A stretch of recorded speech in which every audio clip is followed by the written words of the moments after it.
confirmation of controlling Utopia City. 3 eliminations for them. And it seems like for some of our teams, obviously getting off to a much stronger start here, Takata, by finding these conclusions. Yeah, it's interesting how much quicker things kind of roll after game 1 concludes. Players are warmed up. They're locked in now and ready to make something happen. Thomas guys scroll with a bit of a difficulty having the whole trio up in the late game, but they were still able to clutch enough points, put themselves in the top 10, literally being the cutoff at 42 points. But, you know, I wouldn't be surprised if we see them take home a win in one of these matches. Ooh, a little bit of unique opportunities here, potentially. Power and Dylan kind of honestly looking a little bit more trapped than anything else, and usually believe that, like, you know, maybe this is them having gone for an even, you know, draw in these off-spawn battles since they are contested early. But Kovacs, Cold, Lost, they have no questions left to discuss here. They just want to leave. They've already gotten what they were after with those 4 elims. Like he wanted some ice. He was kind of farming the little ice crystals, but it's all good, you know. New POI. Volko, the deal cringe. 81 points already.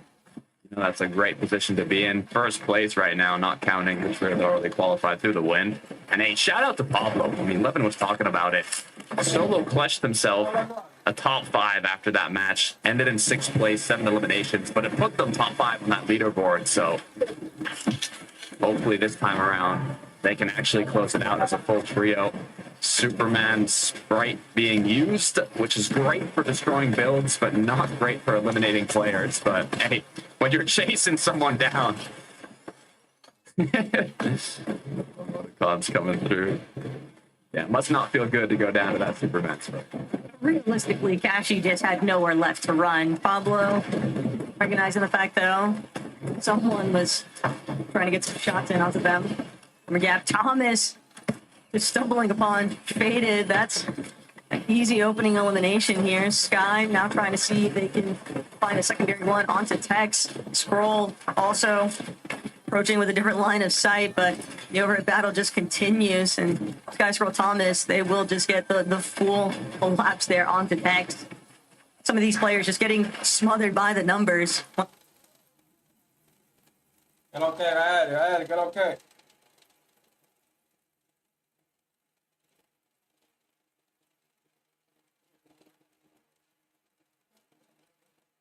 Sí, bro, estoy en vivo, estoy transmitiendo la FNCS.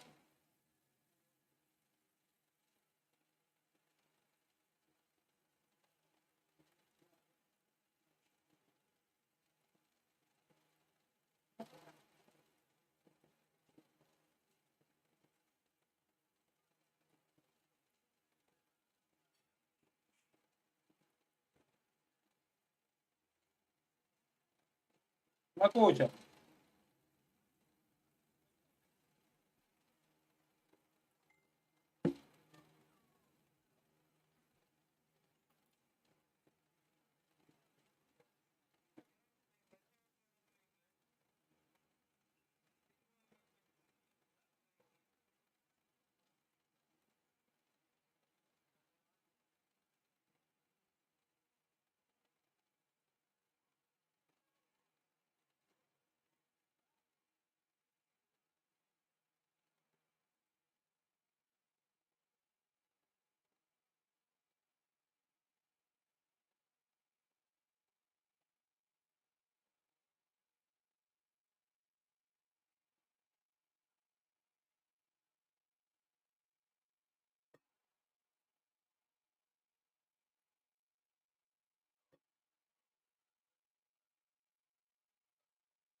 Fight is not what they're after. They want to disengage. Chino, Prodoxy, Pablo, they're not going to let him go. kind of clash of the Titans early on as combat goes down. Shark left alone now, gonna be forced to get on out of there, but as the rift comes through, it opens you up to be eliminated out of the sky. Will he be able to make it? As he's not, you can see in the feed, Pablo has taken him out. 4 eliminations onto Ferdoxy. Look, now all this trio has to do is not get picked off in the late game, and they should be able to close this one out. For that battle, though, they're definitely looking very healthy. The Freezy, Wheat, Sined, over by Lone Wolf Lair.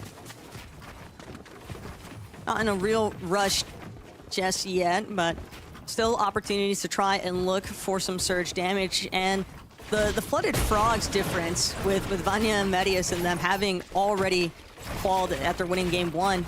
Normally you'll see a lot of times that Lone Wolf will kind of just expect to be collecting surge on the team over by Flooded Frogs. It's very common for teams in both of those POIs to kind of take shots at each other, but I was wondering if the Freezy's surge has maybe been impacted since Vanya's team is out of the lobbies now.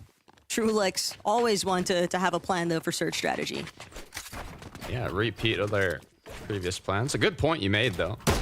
That team that normally kind of taking shots at each other does end up qualifying.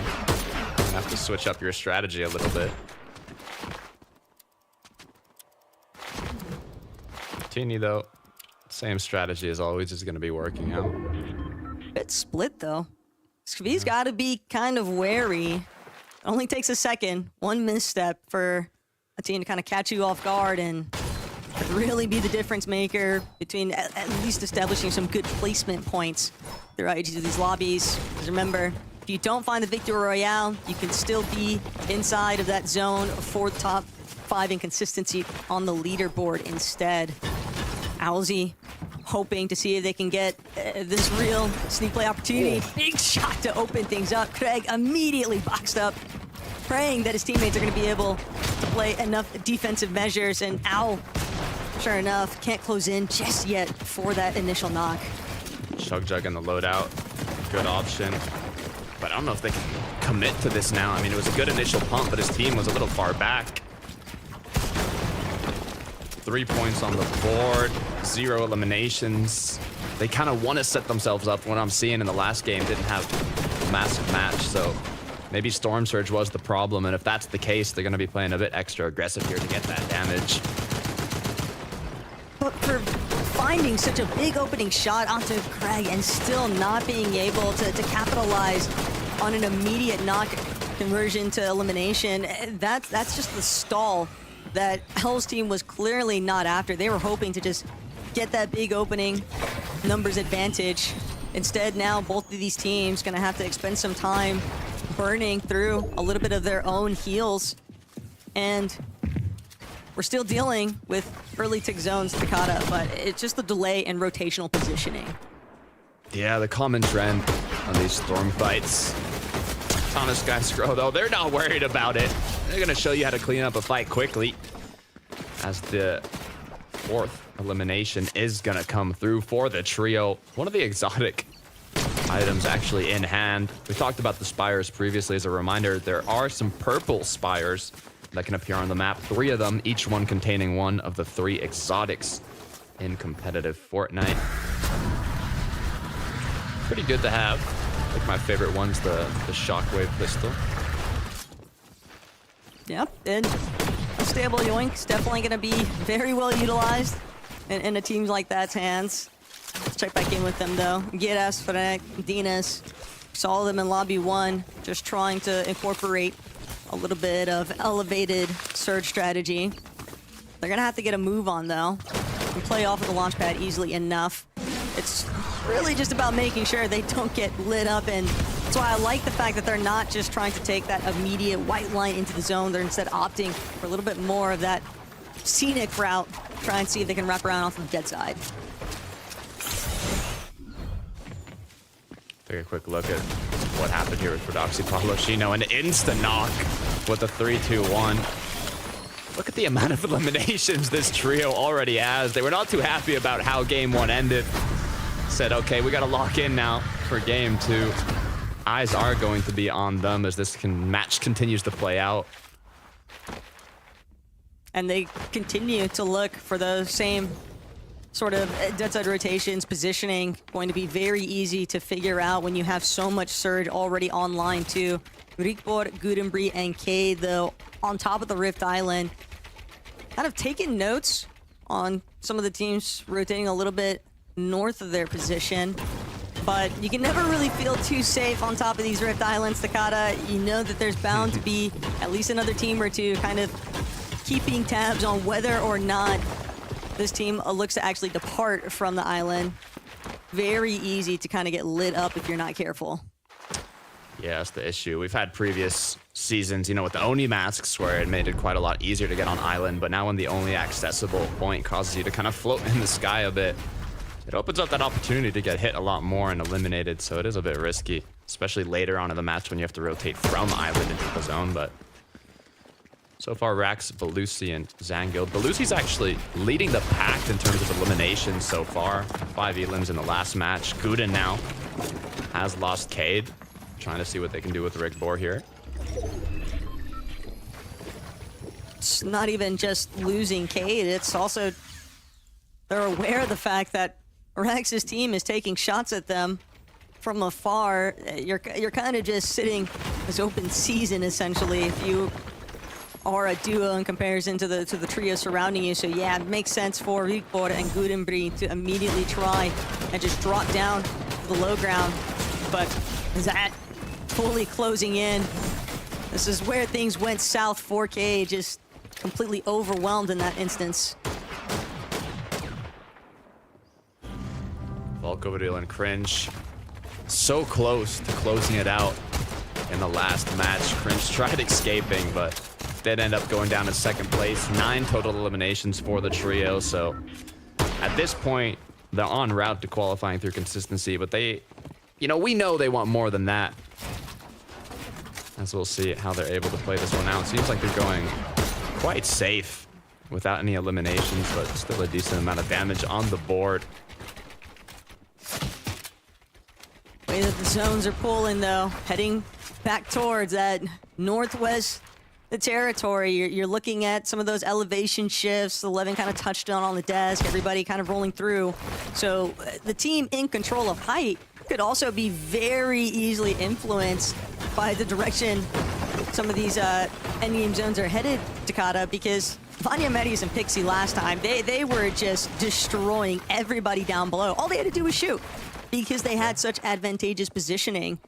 And I really want to see a team kind of step up to the plate here, and I think a lot of people are kind of looking at Thomas, Scroll, and Sky to be one of those teams to potentially have that height control and just frag out. Easier said than done, though. Just 2 seconds now, we can see where this zone ends up pulling.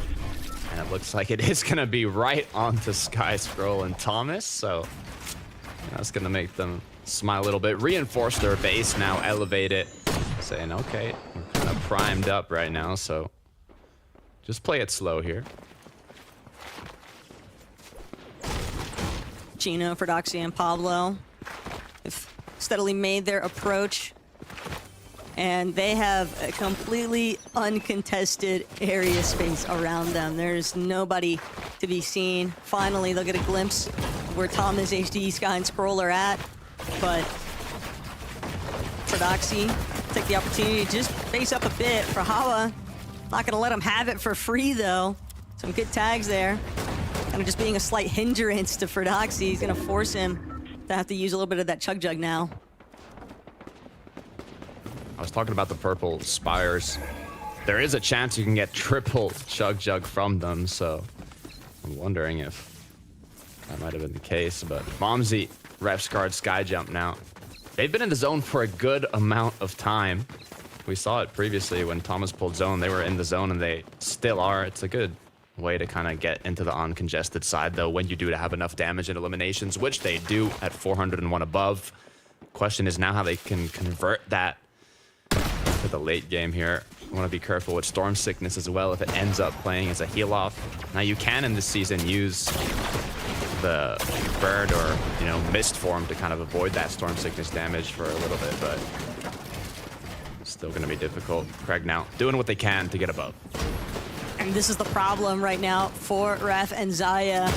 They're just going to be completely stopped in their tracks because Craig's team, they need a big win here, Takata. They need to find damage, and their only option is to take the first fight that they can actually find. But teams understanding when somebody looks desperate for Surge, just cut them off. Do not allow them to actually break our walls. But this is a lot of time now that if Craig's team doesn't tackle this immediate fight, they're just going to end up getting lobby focused anyway. Yeah, they do have to be careful. 119 above now. Give them a bit of safety, but I wonder what Thomas HD, Sky, and Skull have been up to. I saw on the feed they got a few eliminations. They got a nice angle. Picking up one, potentially two. This is a huge refresh right before this end game begins. They have set themselves up for success in this second match. That is a tough break for Alva, and it looks like it's only going to get worse. Unfortunately, she cannot withstand the actual Surge tick damage being underneath the threshold. And Snozy completely caught off guard. He's trying to get his teammate to safety. Finds himself now being a victim. Alzi doing what he can. See if he can buy a little bit of time, but he's not going to be able to go for that revive opportunity. He can't even stay standing himself. His Ziggs' team just a little bit too strong in numbers there. Cringe Volk with the deal, though. Seems like they want the fight. Seems like they might. Just 45 above. It might be time to take it, as the shots are going to come through, slowly picking up that spare loot from the eliminations. But they don't want to do anything risky here. You're so close to those moving zones already. Going down in this portion of the match is probably the worst time you could. So they'll find options to take those shots on the rotate. Players will have to move. There's going to be opponents who are also below on Surge. Forhala now trying to see if he can find one of those openings. Forhala, Maciak, Kaisers. Some shots taken onto Howley. They're just gonna keep making sure that they have that back target fully closed off. For Doxy, not gonna be able to follow Chino and Pablo. Cringe, Volka, Badil. They are just cutting him down at this point. They do not want to allow the rest of that team to escape. But unfortunately, now with the lobby getting involved, Chino and Pablo, they've just been squished in between a rock and a hard place here, trying to see if they can just wiggle their way out of this one. But Chino will be spotted out. Pablo, it's inevitable for him to go down, it seems like, but a misform, not even going to get a chance to pop it off. He's just getting completely surrounded by the lobby, down to his final 3 HP. Only one shot needed to connect, and just teamed on both sides of him. There is nowhere left to run. Is he Dropped still up? completely low. He is building for his life here, and somehow still standing. Oh my gosh. But despite his best efforts, everyone else has finally let up. I cannot believe that he has actually withstood that Not agony. again. Not again, Pablo. The last match, he solo clutched it to a top 6. Chug has been used. He's back in the game now. 100-100. We'll see if he's able to get the back-to-back, but Sky Scroll Thomas want to get more than a back-to-back now with the setup that they have for this late game. Cringe Volko Badil continuing to apply pressure onto the elevation in the zone. This is going to be interesting. And they're not the only ones. Thomas HD, Sky Scroll also taking note and shooting back at everyone else behind them. It's finally going to be their turn. Jump forward, though, likely wanting to keep control of that front side zone. Pablo just hanging back. He doesn't have any other options here, Takata. He has to hope that he can land a big shot on what would ideally be another solo or duo, maybe tag him behind. Seems like it might be Hizix and Howley that he's got in his sights, but not willing to make the jump just yet. Still has 393 above. The issue is he just doesn't have the mats. He's going to be forced into playing that backside of zone. He wants to drop low probably and just pray for a refresh. He had so many mats before, though. He just got sprayed from max mats to just 17 builds, but Jewel Ghost Hyper. I believe this is the trio that contests Demon's Domain, or was originally the uncontested team there. Could see them taking home a match. They want to go for all or nothing, and right now, they're in position to do it. All they need is to execute it correctly. Very similar to the last lobby, though. Cringe, Volko, Badil, they look like they just want to control front side low. Granted, they don't have as much surge damage as they probably would have expected with those 3 eliminations. Only 96 above. Just indicates how action-packed this lobby has been. GRACIAS, Frenek, Dinas trying to keep a little bit of a separation between ultimate low just for right now, though. But Pablo still managing Come on, Pablo. standing is incredible. He is just finding placement points wherever he can, but Pablo wasn't expecting that shot underneath. Just 2 players sandwiching him. That's going to be the end of his run. Scroll, Sky, Thomas trying to see if they can escape. Earlier on, we saw they were nearly clashing head on. Thomas's team, then Badil's playing low. You're bound to encounter one of the 2. Yeah, it looks like they took out Brawlhalla, but playing as a duo, once again, the full trio not being up. They're going to have to clutch this out, but they are looking quite healthy, so it's more than enough to get a good placement here. Badil, Volko, Fringe, they want to turn that second place into a first.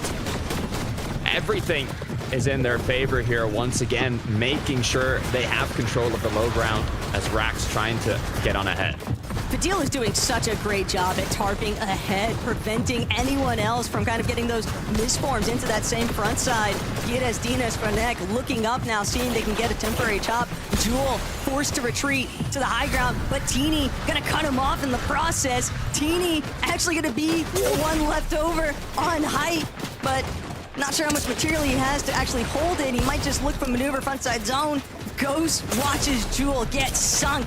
Ghost meets a similar fate the moment he steps off of the high ground. Doesn't even get a chance to try and land. Trulex, Svi, Teeny, it comes at a cost. They lost Teeny, but with Trulex and Svi now up top, they've got to try and deal with the spray down low. Scroll and Thomas are still rolling as well. This is one of the most dangerous parts of low ground when the players start crumbling down below. Volko, Badil, and Cringe want to capitalize on that by picking up Elim after Elim, but they're looking around, they're saying, could this be our chance to apply that pressure on the high ground team? What a good time rotate to stay ahead here with that difficult elevation. It might just end up in that 3v3 to close it out, but Scroll is going to do what he can to stay up. Wheaton, Frizi, and Sined, though, they're currently in control of height, but they don't have a whole lot of materials left over. Dina is still backside of zone, just hoping to skirt by unnoticed. Badil, Volko, Cringe, farming out whatever last bit of material they can find. They need every single mat at this stage. They were just here in the last lobby, Takata. Now they don't want to find that second. They want to be first. Scroll will be taken out. Cringe, Volko, Badil. A trio looking incredibly healthy, all things considered. And Cringe, Volko, Badil, they know it's really just this team on height that we've got to deal with. The 3v3, the high v low, we've seen this countless times in Fortnite competitive. They're experienced players knowing they need to hit their shots. The Frizzy takes out Cringe. Volko now is doing what he can to stay up as Badil is just at a sliver of HP. Sined, can you connect the shot? All you have is one more tick of zone. He tries to pop the jug, but he doesn't have time. Volko is gonna clean it up. Cringe, Badil end up taking home game 2, and what a way to push themselves into the finals. After that lobby one, it was so clear that Cringe, Volko, and Badil have a very strong grasp of how they actually want to play these low ground front sides of zones, Takata. But to see them immediately transition from that placement in the first lobby to now a victory royale, it's got to be an insanely good feeling for these guys. Oh yeah, 9 eliminations, second place, into 11 eliminations, first place. It was everything they needed, and with the double chug, Badil was able to last it out. What a way to close it out. I mean, it was almost flawlessly played from the low ground control to closing it out. Let me know what you guys on the desk have to say, because that looked incredibly clean. I know we're only 2 games in to Major 3, boys, but the class acts we've seen from some of these trios so far is making me so excited as we move through this series, because Cringe, Volko, and Badil, they might be a new trio, but they have the game plan, I think, that's going to be right up there with more established trios. I said after last game, if they can keep playing how they were playing in that first match, they're going to be well on their way to getting a win. I didn't think they'd do it so soon, though, Minnie. No, I didn't either. And it was quite a similar zone, actually, to what we saw in that very first game. So they almost had a very, very similar game to what they played in that first one as well. They had the exact same situation. They had their surge done early. They played low ground really well as well. And at the beginning of the show, I asked a few questions. I was like, is this the right move here for Volko and Cringe? Of course, doing very well with Kiduo last season, switching him out for Vidil. So far, so good for this team, though, as they're just showing how well they can play, despite being a new team. I mean, when Vidil was on the market, I'm sure there were so many players who were just like, oh my gosh, if we could get him in our trio. It's no wonder that Cringe and Volko were like, you know what, 12, that was good, but Vidil is someone who can, who can take an FNCS final. So I think it makes a lot of sense. But for me, the fact that they're performing so well already as a trio is something that doesn't just make sense. It's something that's exciting to my senses. So we're going to take a short break. And when we come back, we'll talk about all the action from game number 2. See you in a few.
Entra tu vaina de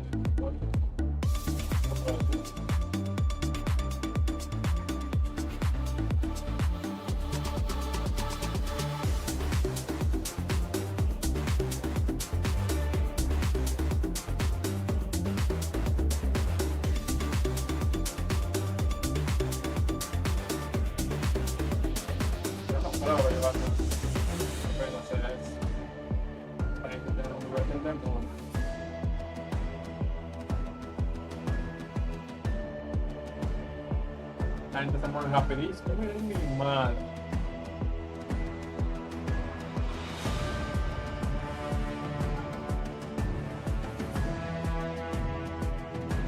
Después otra caja.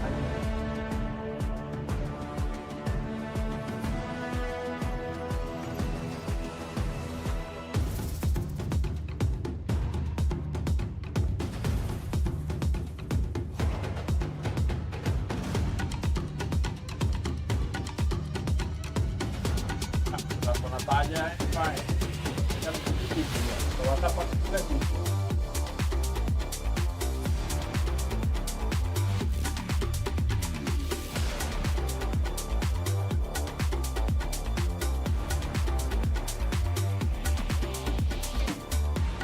Galladora metiendo de escopeta.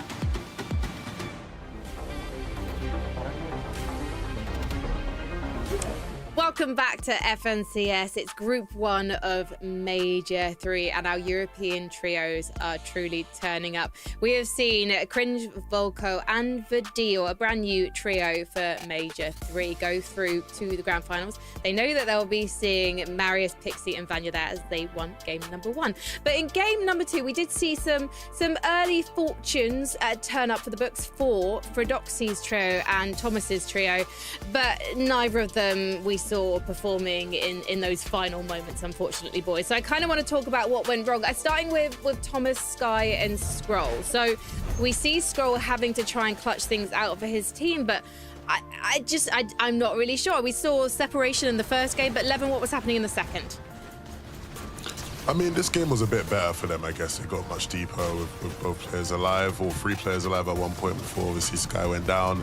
And then again, it's just like a bit of poor timing, right? Scroll's able to sneak through and get through that passage. Thomas can't quite follow, and then he's just forced to clutch up. Yeah, it's not the ideal game for these guys, but I mean, it is But a not a bad consistency game either. format. Not a bad game, not a terrible game, not an ideal game, but just an okay game for these guys. Yeah, not awful. Just continuing to get a little bit split in those end games. We saw, of course, Sky going down, not quite together with his team, so struggling in that regard. But I mean, it's still early days and it's still consistency as well. Certainly looking good enough for the Group 1 lobby so far. For Fredoxy's trio, this was a fantastic early game. It feels like it could not have gone better for these guys. Fredoxy was on form for... Then, again, Zone 8, Pablo's trying to clutch on his own mini miner. Yeah, I mean, this is just exactly what this team do. They like to play aggressive early on. I mean, Fredoxy with those dual wheel pistols, he is next level with those, getting so much damage early on. And it's just this point in the game, it's happened again here, Levin, where there's just 1 or 2 of them getting knocked. Then it sends the whole team into a frenzy. No one knows what to do. Somehow Pablo stays alive. I don't know how he did it, but there's a few mistakes that are being made here at this stage of the game. Maybe a little bit of over-aggression. It wasn't really over-aggression there. They sort of ran into the wrong team. It was Volko's team, right? They were the game winners. And it was a classic case of, hey, Danish guys, remember, German ping still exists, right? And they get pre-edited. Fredoxy gets caught out. If Fredoxy can escape there, there's probably a good chance he stays alive, but his teammates had both sort of moved into the boxes next to them, and it was a bit unfortunate there. So, again, I'm not worried too much about this team. Again, the setup in this game was a lot better, but, you know, sometimes you're on congested side, you get pre-edited, you're up against some Germans, and it doesn't work out for you.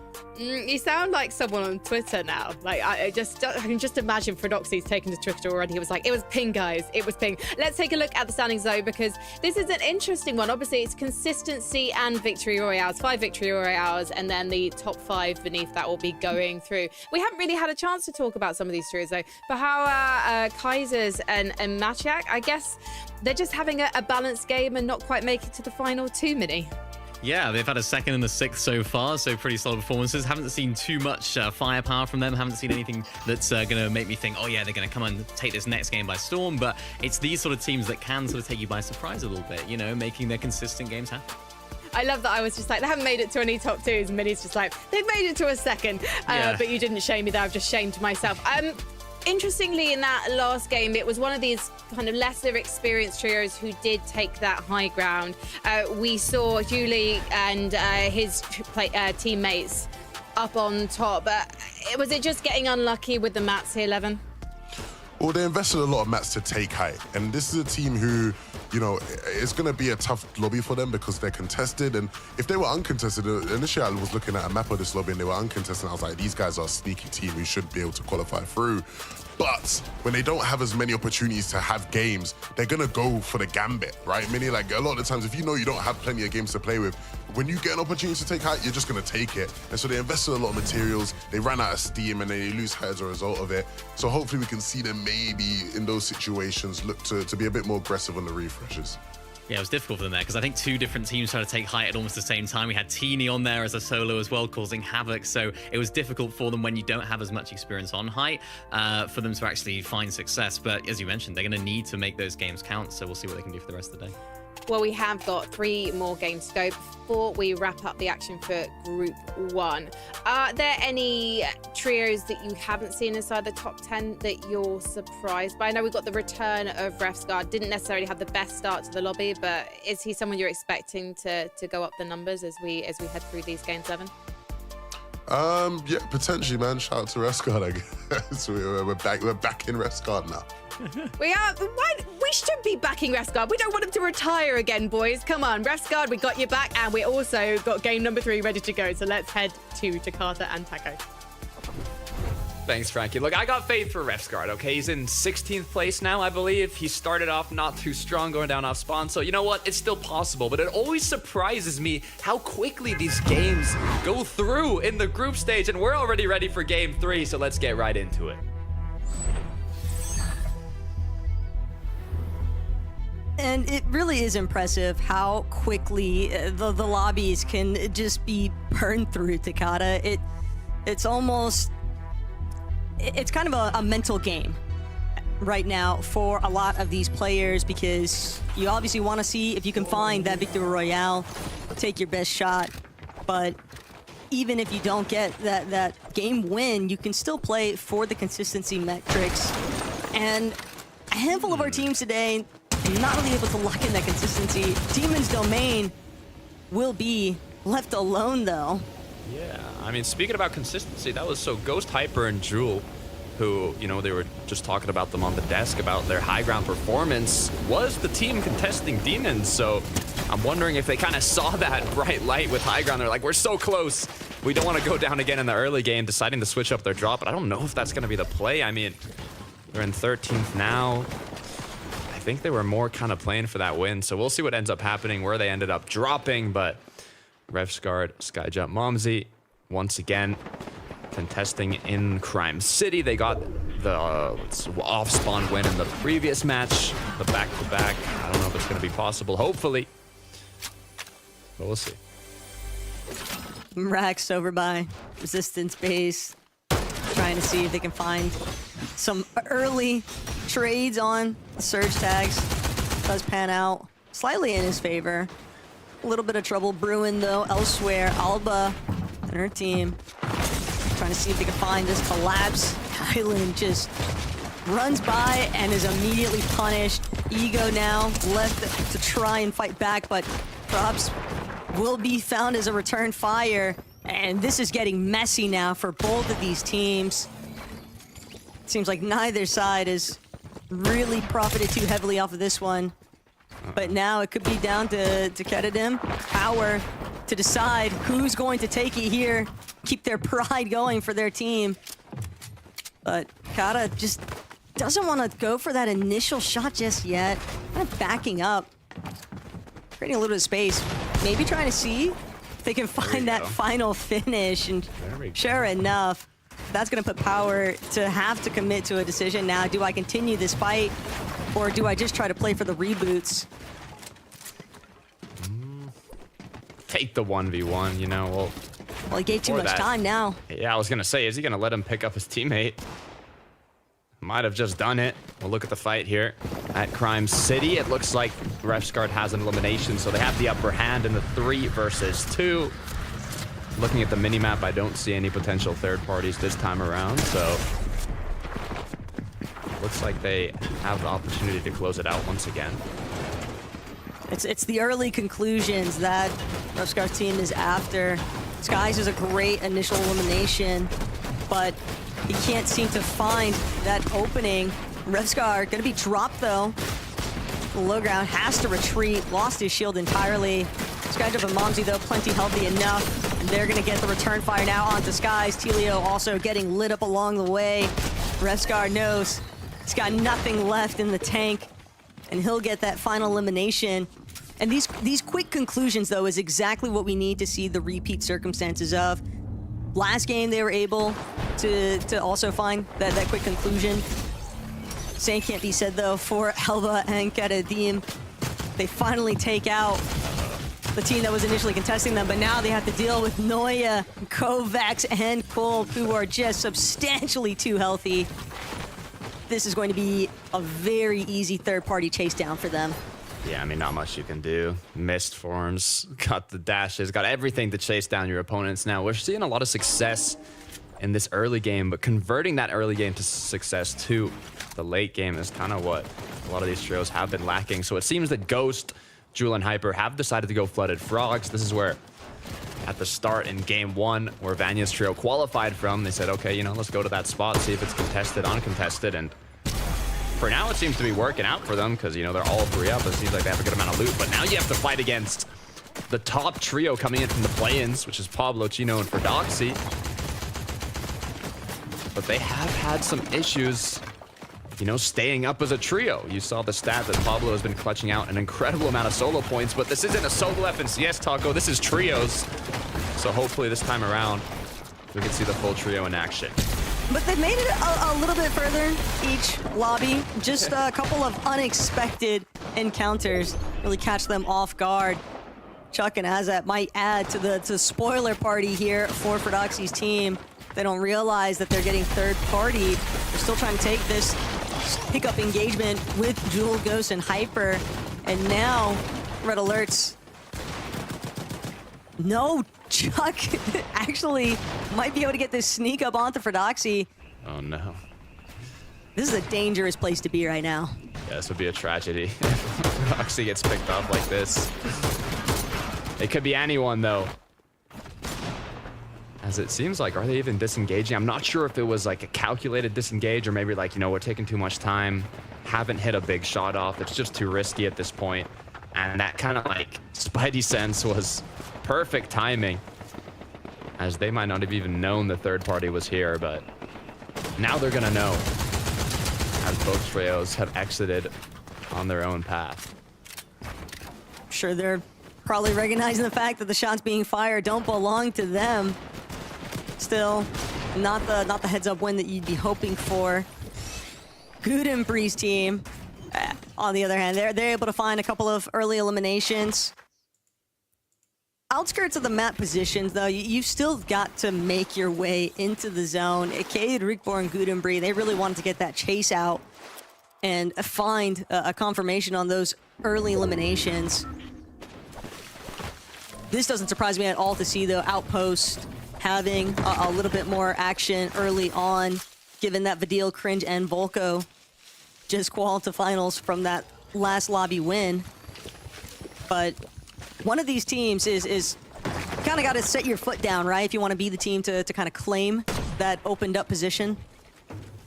Yeah, and sometimes it takes more than just one game, as we saw from Ghost, Hyper, and Jewel. Took them now until the third match to actually go to Flooded. I wonder if anyone even went there in the second match. But so far it is a kind of a waiting game, an angles game. They have zones so close by that, you know, they have the time to spend. Here it is. Falling off, though, not even realizing Bendy's not going to be the first to fall, though. Crazy exchange to start things off, but it's actually Lethro paying the price currently. Faded, if he's not careful, might be in a very precarious position here, but Faded will manage to create a little bit of a gap. Lethro loses Sony now, just left as a duo. But this is a really awkward angle that he's trying to find onto Faded. It's behind him, but still can't manage to fully break through these builds. The supportive measures being taken by Faded's team right now, a little bit too impactful here. And Lethro now completely separated from his other teammate. They've got to reunite and try to play this one out together. Yeah, there's some impressive counter shots by Faded's trio, to be fair. They got kind of surprise attacked, but still were able to connect high damage pump shots, kind of pushing them to the upper hand of this fight. And now, not only did they want to pick up one, they wanted to finish this off. 3 more eliminations now on the board. Quick 9 points, quick refresh. This is perfect for them going forwards. Those aren't the only teams getting stuck in some of these early game battles. Owl, Quicks, and Snowzy. That's a nice opening knock onto Antoine, but even with that being said, still enough surrounding members to make this one difficult to close in on. Owl loses Quicks, but finding Nade means that they'll be able to play for that double revive, and Kenro gonna see just what kind of damage can really do, but he knows, left by himself, opened up the wall, and that was just a given that he'd be Elim shortly after. Hawa now. Pretty calm. They've got loot, they've got mats, they've got kind of everything they need here. All you got to look out for at this point in the match is damage. It's kind of risky to play fully on congested side, you know, if you're thinking about how to rotate in these lobbies. You know, ideally, you want to run into the least amount of people as possible in theory and get the best position, but sometimes the best position won't open up a lot of opportunities to get that damage. So if you're looking for a primed up position, you want to make sure you have a good amount of eliminations or damage before that. And if not, the prime position for you might be looking at the congested side. For Doxy, Pablo Chino now. It's been an interesting run for them so far in these first couple matches. They do very good in the early game, but kind of fall off and crumble in the mid to late game, leaving Pablo as a solo both times. So hopefully this time around, they not only find that success here, but also continue with that momentum throughout the rest of the match. I think it's also just been the fact that they've just been caught kind of off guard by teams just hunkered down in cutoff moments for their rotates.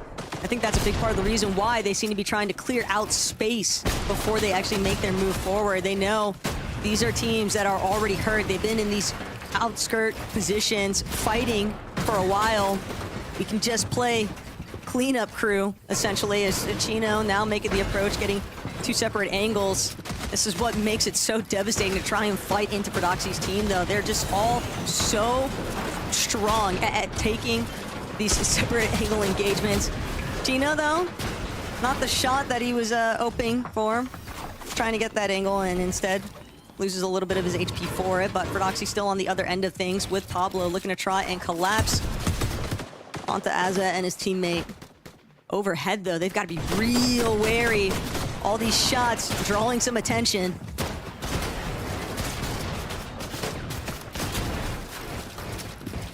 Yeah, you can see the attention we were talking about on the bottom right in the mini-map. Full trio getting closer, but Prodoxy just needs one big shot to connect, but once again, he goes down, full-on eliminated. A perfect opportunity for the trio hunting them down to go on in. It's actually going to be Hyper, Ghost, and Jules, so you wouldn't expect them to have a set plan for this part of the map, you know, switching their drop to flooded, but a third party can happen anytime, anywhere. And once they find out that there's not a single full trio, it's going to allow them to kind of play that extra aggressive play style. This is about to be bad news bears for one, if not both of those teams, though. Chino and Pablo, they know that we've been here entirely too long. We need to just get out. On the other hand, though, Ghost, Hyper, Jewel, they've already found one knock. They're just going to chase out Mithrofan for the other. And Ghost finally coming to a slight lull there just because they were getting tagged from a different direction entirely, but that's kind of all that was needed. Duo situation, very easy for a full team to chase down, especially when they had such an upper hand in positioning. This is looking good, actually. From last game where they got height, but just crumbled when it was contested, running out of materials. Now, hopefully, they can have a better shot at it. They're kind of set up for it. Sinet, Nafrizi, Wheat, on the other hand, I mean, this trio has been playing incredibly safe, so I'm curious to see how much damage they actually have. 68 players up. It's definitely awkward, though, for teams that are having to invest time looking for the reboot moments in comparison to trios like Nafrizi's that are already kind of just rolling through, trying to get established in good areas where they can see who else is approaching and also maybe try and prevent them from coming their direction. Giras, Frenek, Dinas, though, inside of Utopia City. They've got elevation, but clearly other teams in the area taking notice where they boxed up at.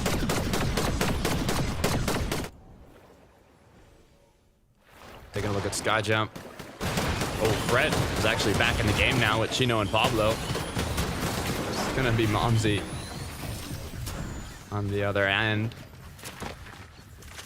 You never really want to get into a fight after rebooting with, you can see the gray shotguns, low amount of mats, low amount of heals, but Skyjump, Momsy, and Refscard I don't think are in the best position either.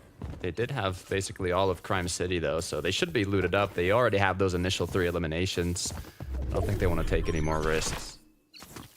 Never hurt to try and find more surge, but Chino nearly had an opening opportunity there onto Momsy. Now Momsy and Skyjump, they're just gonna begin their dash rotates away. This is a big win, though, for Prodoxy's team, that they're not gonna have to deal with that pressure any further. Teeny, Speed, and Trulex. Same can't be said for them. Teams clearly wary of the direction that they're headed as they try to cut across Utopia City, kind of hovering more towards that low side, hoping that that natural map terrain is going to provide enough coverage away from Frenek and Co. Quick healing. Now the zone has pulled opposite side of the map, though. It looks like it is going more east, so Kashi and his trio are going to have to focus more on the rotate here than the trios and players around them, which is Rax and Belusi. Ooh. That does not look too good, Taco. Could just be that losing Zangi, and that might have been the one holding on to most of their surge, but Rax going to take that shield crack as his green light to get active. Firen immediately shuts that dream down, though. Rax eliminated. It is exclusively down to Belusi to turn this one around, and that's just not going to be the case. Kashi, Relvis, and Firen fighting back. That is a big win for them, though. Two really nice refreshes there. Two really nice loot llamas coming their way. Quick one-day delivery.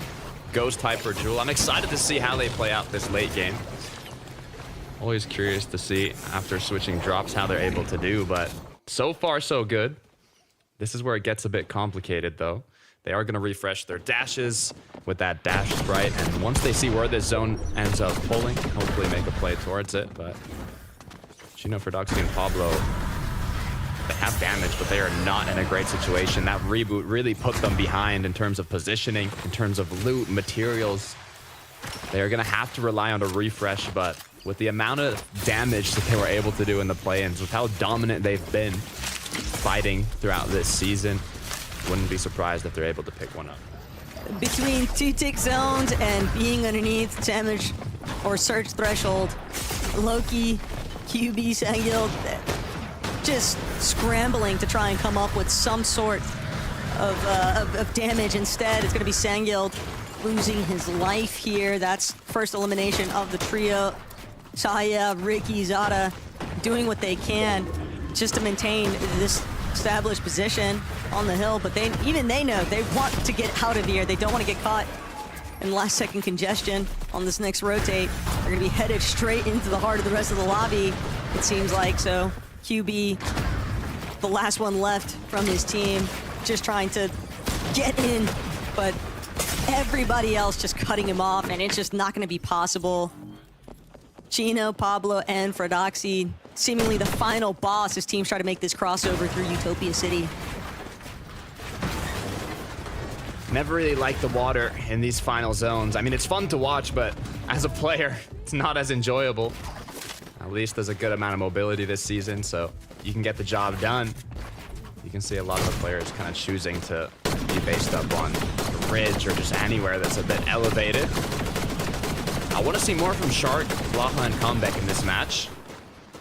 Our eyes have been on them, but still waiting to see some big plays coming from them. Now being just 12 above, they're kind of on the edge here. Good news is so much vision that they have those options to get that damage, but this is going to be a tough zone. An initial hiccup, though, for Ferdoxy's team, having to play for that reboot, putting a little bit of a damper in their initial rotational plan. So now they're caught, stuck inside all this fairy layer congestion, and Gino, Ferdoxy, Pablo trying to keep their wits about them, but they're just taking shots from every direction. And now Gino just trying to misform back to the top, see if he can reunite with his team. Ferdoxy, the healthiest one out of the three, forced into the water, forced to ultimate low, hoping that nobody sees him, because Chino not able to escape. Pablo, he's danced around for so long, but he's not going to be able to withstand the lobby pressure either. And now Ferdoxy can play that medkit if he wants to buy a little bit of time playing from backside of zone, but this is looking like a rough journey right now. You know, at least it's not Pablo having to solo clutch it. We got Fred now. Issue is, he's got no mats, but a quick shot is going to be enough to pick up the siphon. The issue is a whole other player goes down. He's going to get, what, 22 HP, 1v2, no mats at that point. It's only so much you can do. Ricky is going to finish that up and now continue on forwards. It's not like it really left them in all that great of a position, though. Masiak for Hawa, Kaisers. They're set up nice and pretty. I'm gazing over at where Golden and Kovacs are at separate height approach. Ooh.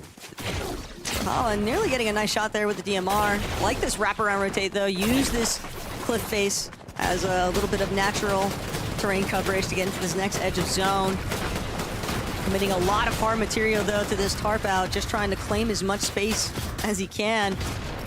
And fully depending on his team to potentially find the next opening. If they can just clear out 1 or 2 elims, that could set themselves up for their next rotate. Really could now. The pressure's on with 75, now up to 124 below. The Storm Surge ticking. Meds being split up. Players below them, they know. All they need are a few shots to connect here. Blaha's been fully cracked. Don't want to use all your heals here, but they've been low for the past couple zones. They've been unable to get a good amount of damage, so now is when the pressure really is on.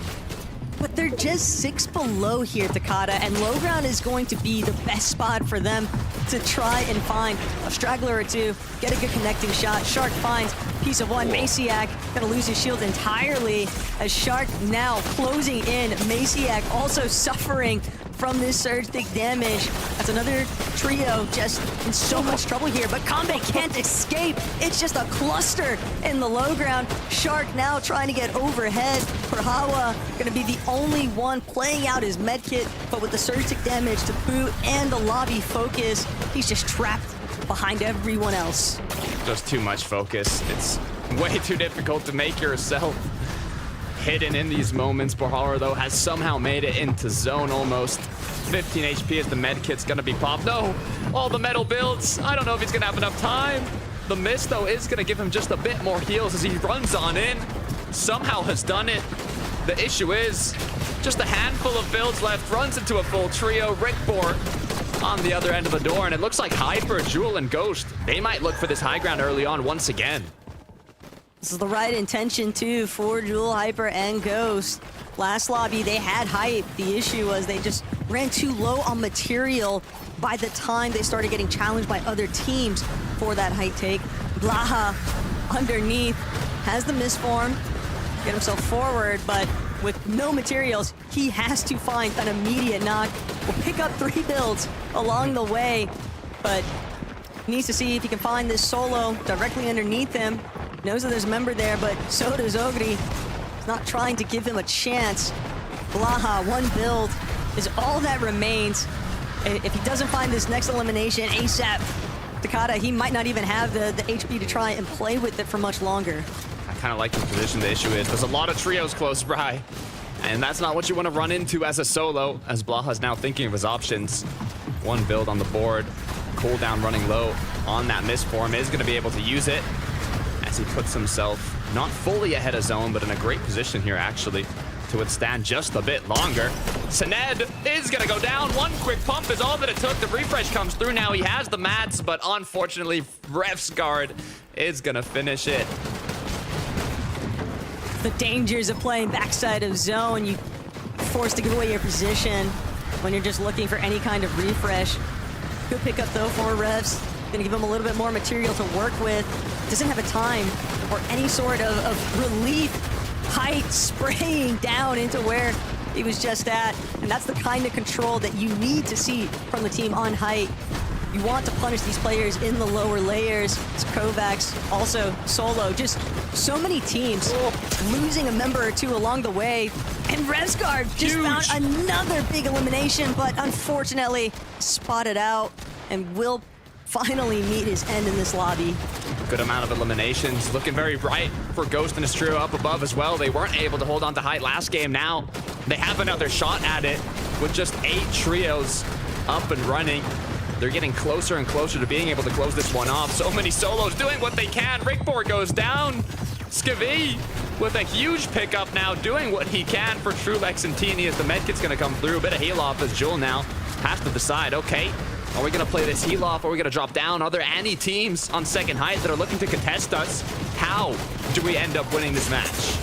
I could could be a big pickup for Firen, but unfortunately, Dwag looking to shut that one down. Dommel jumps in, but that was a little bit too aggressive there. Kashi, Relvis, Firen immediately taking full advantage of those last-minute jump-ins, but Hyper going back overhead. This is going to make things really difficult now for Kashi and Firen to withstand the pressure. Big refreshes. Dandabuzo and Howley somehow still skirting by in this low ground, and so much loot in the backside of the zone. The fight for Hype begins.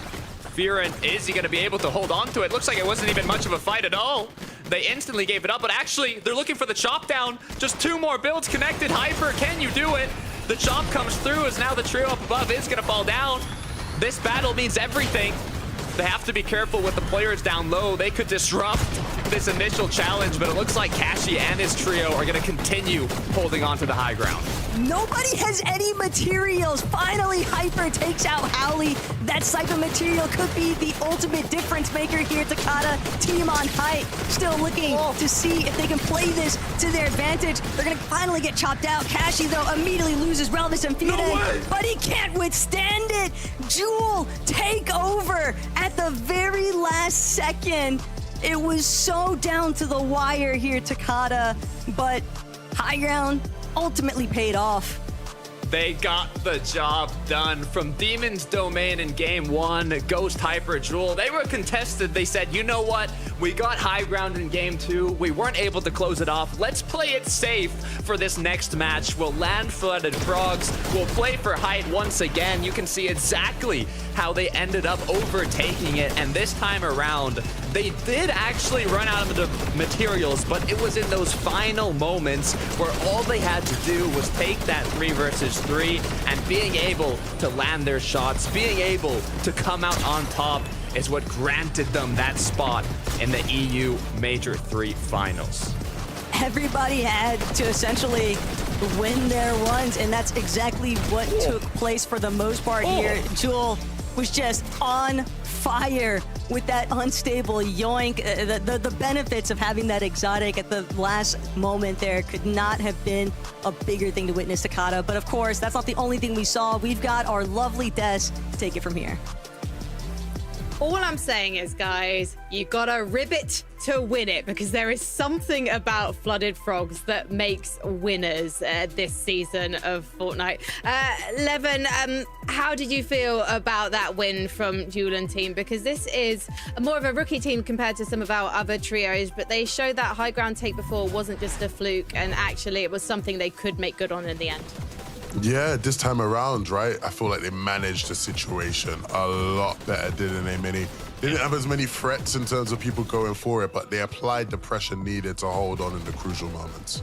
Yeah, and I think when the team did decide to try and jump up and try and take height off them, they sort of gave it up a lot better. They didn't try and fight it. They understood their situation. They dropped down. And what they did really well was they actually got back together as soon as they could. It was like a game of zero build then at the end, wasn't it? Just everyone just trying to fight each other. But it was a really nicely played game from these guys, and a sign of hopefully for what's to come when it comes to the major finals. They now have first dibs on a drop spot that they can choose in terms of where what the drop map's going to look like. So we'll see how that can change as well. Yeah, I mean, look, it was a great game for them. I think Jewel, when you look at Jewel, especially Hyper and Jewel, both players who, again, you might not be familiar with them if you're watching EU. They're not players who are typically in the grand finals of FNCS as often. Hyper and Ghost making their first, Jewel's been in one. But they're players who are always making waves in like some of the previous rounds, like the semis and, you know, different group stages and whatnot. So the talent's definitely there. Hopefully we can see them apply it in the final. Yeah, I'm really looking forward to see how our Major 3 final lobby is going to be shaping up. We have 2 more teams to send through via Victory Royales and 5 more to confirm through consistency. So let's head into this break, and when we come back, we'll have game number 4.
Welcome back to FNCS Major 3. I'm so excited to be in the Group 1 action that my headphones keep falling out because I'm just wobbling my head like, what's happening? What's going on? And what happened in Game 3? Luckily, I have 11-2K and Mini Miner to talk about with me. That was a really difficult game for a lot of our trios. That 7th zone, the water zone, was really a giant eliminator. But let's talk about some of the trios that were particularly affected. Mini Miner, we saw Fredoxy fighting for his position in the game underneath a building at one point.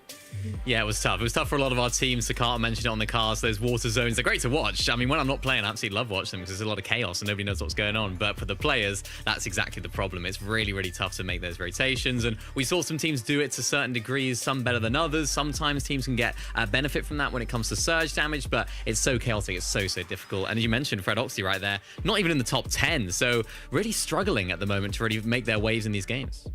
That is quite shocking. They do have 2 more games to try and up their points and maybe get a victory royale straight through to the finals. But let's take a look at 4th place. Technically number 1 in terms of in terms of their position on the leaderboard right now. Chow, Kaisers, Maciek. Levin, are you surprised to see this trio doing so well in consistency?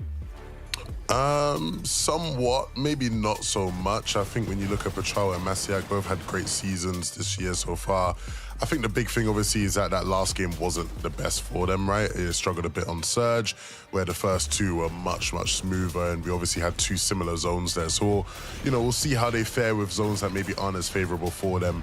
Maybe, we see that a lot sometimes, Mini, right? We'll see teams where like certain zones is just like so comfortable, right? I feel like that's actually quite a Polish trait. Maybe we should start identifying that with a lot of our top Polish players, right? Certain zones is a breeze, others can be a lot more difficult. Yeah, I remember these guys are sort of shaping up to land sort of that west side of Flooded Frogs. We've now seen 2 teams winning from Flooded Frogs, so it seems like that whole area has seen a lot of shifts in terms of who's landing there, who's rotating where. So for these guys, you're absolutely right. I think the zone's definitely playing a big part. This zone not quite as beneficial for them. Nice little solo clutch for a little bit there from Pachawa, but it was another one of those teams that really struggled with that water-type zone. But to be honest, they're not going to be too bothered. 147 points, 4th place, first on that consistency leaderboard. So ultimately, if they can keep doing what they're doing, they won't be bothered at all. And guys, look at number 6, Trulex, Tini, and Skvi. This is a trio that only just got into the group stage in 97th place, and now they're 6th on the leaderboard, 2nd for consistency, 11. Yeah, super consistent games from them. Again, nothing exciting, nothing that's going to sit here and make me go, yeah, this is my team going for the global championships right now. But they're doing enough to get through to the finals, which I think is an important thing for them, Mini. It's about baby steps. Let's do what we can, get to the final, and then we can work from there. Yeah, and I think that shows a lot of experience within this team. They've all had moments to shine. They've all had moments where they necessarily haven't played that well over the years. And I think they just understand that it's just about getting over the line, not trying to overextend, try and play for height. Even playing heal off right here, we saw Skivvy getting a couple of med kits and these bandages. He's not the sort of player that's going to be like, okay, let's just run in there. Maybe a little bit of a less experienced player would think, let's try and win the game. Let's try and solo clutch as much as possible. It's all about trying to get as many placements as they can. So for these guys right now, again, it's very similar. More of the same. Are they going to play for height? Probably not. But are we going to see them in that top 5 at the end of the day? I wouldn't be surprised if we did. I don't know if we have time to see the leaderboard and check out page 2. It would be interesting to see where Fredoxy's trio are currently standing. I think it was 13th going into this game because obviously they've got a bit of a hill to climb now. Yeah, 13th. 13th, so they can definitely do it. Combeck, Shark, and Blacker, though. This is definitely a trio that I think we're expecting to see in the top 10 at the end of these next 2 games, Mini.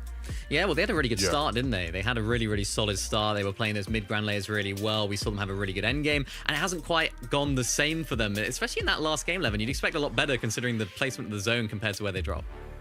Well, yeah, they were one of the teams that struggled with the zone, right? On that zone 7 pool, when it's like going towards Utopia City, they were having to traverse across the water. They ended up having to take a fight because they were below on surge, right? So it's not just struggling for the rotation. They're struggling to actually just even like stay in the game on damage. A couple uncharacteristic, missed shots from Shark there as well in one of those fights, and they end up going down as a result. But they're just on the bubble there, right? There's still a couple more games for them to get it done. And meanwhile, inside the top 10, we have Howley and his trio. Not necessarily a team that I was going to get guaranteed top 10, but they're looking really comfortable at the moment, Levin. Yeah, I mean, look, this is a team with, you know, a bunch of experience in top EU lobbies. And so I think, again, they're starting to get comfortable in these ones. You're seeing here controlling space on low ground. It's something that, again, you see the best teams doing. And I think for these guys, if they can keep playing this way, they'll be, you know, breezing their way through. You expecting that many minor? Do you think we're going to see some changes after this next game in that top 10, given that there are some big names just outside? Yeah, well, remember, this is, of course, the last 2 games, so these guys really need to try and go for the win if they're below on the leaderboard, so we'll have to see what these teams are going to do. Well, let's see what they're going to do in Game 4 with Taco and Takata. After the first 3 games today and a couple of our Victory Royale teams coming out of Flooded Frogs, Takata, I'm very interested to see who actually tries to take over that POI, but Game 4 will let us know. The good news is you don't have to wait long. Just 2 more matches to be played out. There's a lot of big names kind of on that borderline. So technically, you know, with the 5 trios that qualify through the Victory Royale, the other 5 through consistency, it's kind of like that top 10 that you're looking to get. Now, for Doxy, Pablo, and Chino, despite being kind of the #1 trio going in from the play-ins, they're in 13th spot, which is the same as where they placed in the last major, having to qualify through the last chance qualifier. Refsguard, on the other hand, here in Crime City, is also just kind of outside that borderline, which honestly scares me, Taco, because he is literally not qualified in the last 2 majors by 1 placement on the leaderboard. Literally 1 spot on the leaderboard away from qualifying in the last 2 major in groups. So hopefully this time around, being in 15th now, they can not only win this early game engagement, but also secure themselves a spot in the major finals. Well, this is a big come up currently at Crime City. Probably one of the fastest decisive fights that we've seen for the off spawn. But yeah, Refsguard definitely needs a win. It's been a while since we've seen him in a finals. I believe even stemming all the way through Chapter 5. He was not able to find his way in to that Battle Bus for a final. So 2 years in a row, essentially, of missing out. But I think more importantly still, we're talking about the Global Championship being in France, right? We need to see some French players. Wow. Yeah. I think that's the big thing I'm also keeping an eye out for, but that'll have to be decided at a later date. Right now, Dan Depuzo, Halley, and Hizix, they're just trying to hold strong onto that consistency metric, and it does start with a good opening fight. Finding these early eliminations is going to set them up nicely for their mid game. Yeah, this is good for the 4th match of the day. Having these kind of fights be cleaned up quickly is exactly what you need.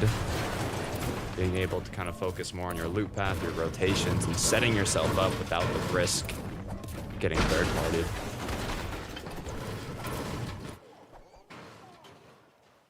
Slow and steady. You know that you're on your second to last match before the conclusion of Group 1. And most of these teams do not want to spend on last chance qualifier. Klitschko, that is an unfortunate misstep. You never know when teams are just setting up, catch you off guard. These outskirt positions. Anton now trying to chase out Greg, and Greg doing what he can to get some space, but now another team in the distance. That could be the backup that Craig needs. Finally finding a little bit of breathing room to replenish some of his shield. Hey, nice shots being connected, though. That's good teammate backup. Player advantage. Backup coming in. This would be a nice fight to be able to clean up. Issue is 5 materials. It's always a little risky when you're fighting without mats, even if you have that upper hand. Craig now grouped up, going to be able to pop those extra shields, and Superman spray will only help so much when a lot of the builds there cannot be destroyed. Kind of trapped right now, though, and not sold that this trio really wants to give up chasing out Craig and Wed, but they're not the only ones that are going to have to make some decisions.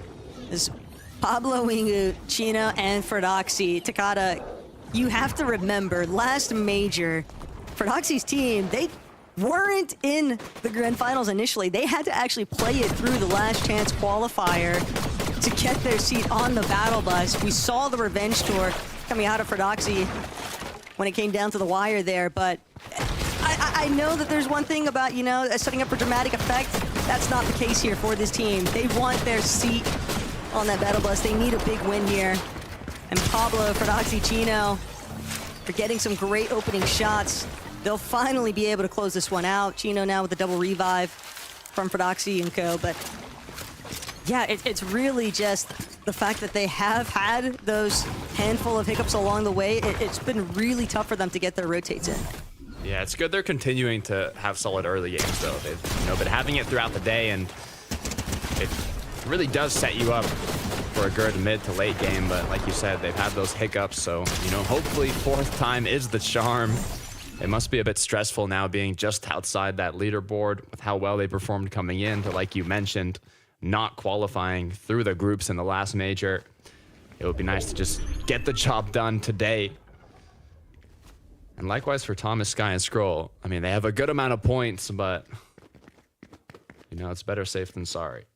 The silver lining is just the fact that it is 5 lobbies, so one really strong performance, it could most definitely catapult you into that consistency portion of the leaderboard. But things are still going to be a little bit shaky here for some of our teams. A lot more stealth opportunities seem to be coming into effect there. We've already seen one circumstance of a team kind of getting the jump on another, just hiding out. And Resistance base, a little bit of a fringe position on the map, right? But Lorento's team, depending on how long they stick around here at Takata, you have to remember, this is time spent that they're not getting Surge either. But it could all pay off if they're able to pick up a few refreshes from it. The risk is a bit high, though. Zangi doesn't know that a few wrong steps could mean everything here if he tries to group up with his teammates. Thing is, they know even when they have to leave, odds are they'll hopefully walk down instead of building new structures. Time will tell us. Keep an eye on the feed for Sky, Scroll, Thomas, though. Just trying to do what they can to get that damage. Still hovering around Rolling Blossoms farm. Makes sense. Zone hasn't necessarily pulled that far away from them, so no real rush to get their steps in for some of these cross-country rotates that we've seen other teams having to make with the zones today. Lorento and Wyver looks like they weren't able to get that immediate knock onto Zangi, despite the fact that he ran smack dab into the center of where this team was hiding out. And now Zangi calling in for the troops reinforcement. Rax, Belusi directly behind, but Timo, Lorento, the hesitation, it might draw more attention than what they're bargaining for. They've also got to really keep an eye out for Belusi and Rax underneath them. Yeah, what do you do now, though? They already have a full, hard mad build down below. You're kind of just going to trade shots. It's really difficult to go from this position to an actual winning fight. You can do a bit of damage, but it's going to take a lot of time unless a big shot does come through. 1 HP is what's left as the Mist Form's going to be used now, forced to play it slow and recuperate the HP. Belusi is doing what he can to keep his team up. Yeah, Rax got sick of the wait. He was really just take matters up close and personal. Zangi fighting back though. Lorento going to be immediately knocked the moment he tries to open up. But Belusi, Rax, now they've got to back up Zangi. Their IGL has fallen for the time being.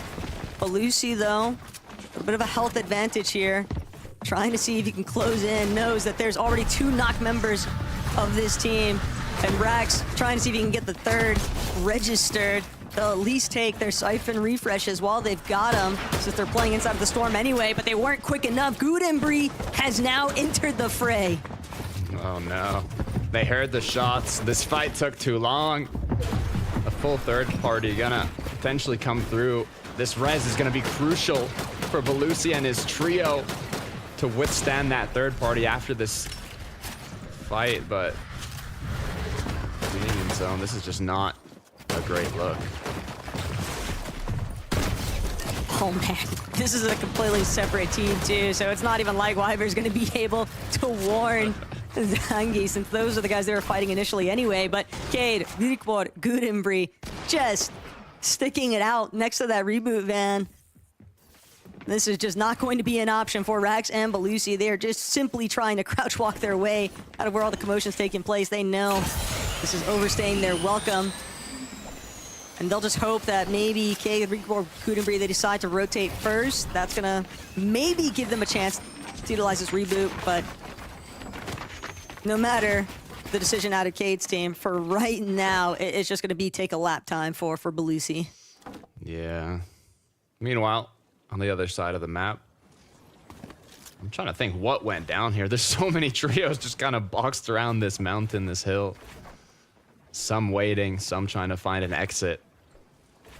They're in zone, but as the clock continues ticking, as you have 3 open inventory slots with no heals, you really got to wonder, you know, what's going to be the play moving forward. It's not shocking to see them so pressed, though, for mats and loadouts. They had to spend so much early game time just playing for the reboot. And obviously the audio cue drew the attention of another team, locking them down. Shark Comeback Blaha, though, on the other side, next to Shining Span, kind of hovering around this gas station. Always likely to expect teams maybe wanting to farm a little bit of excess metal. And it's also just the fact that they're just trying to hold an edge position.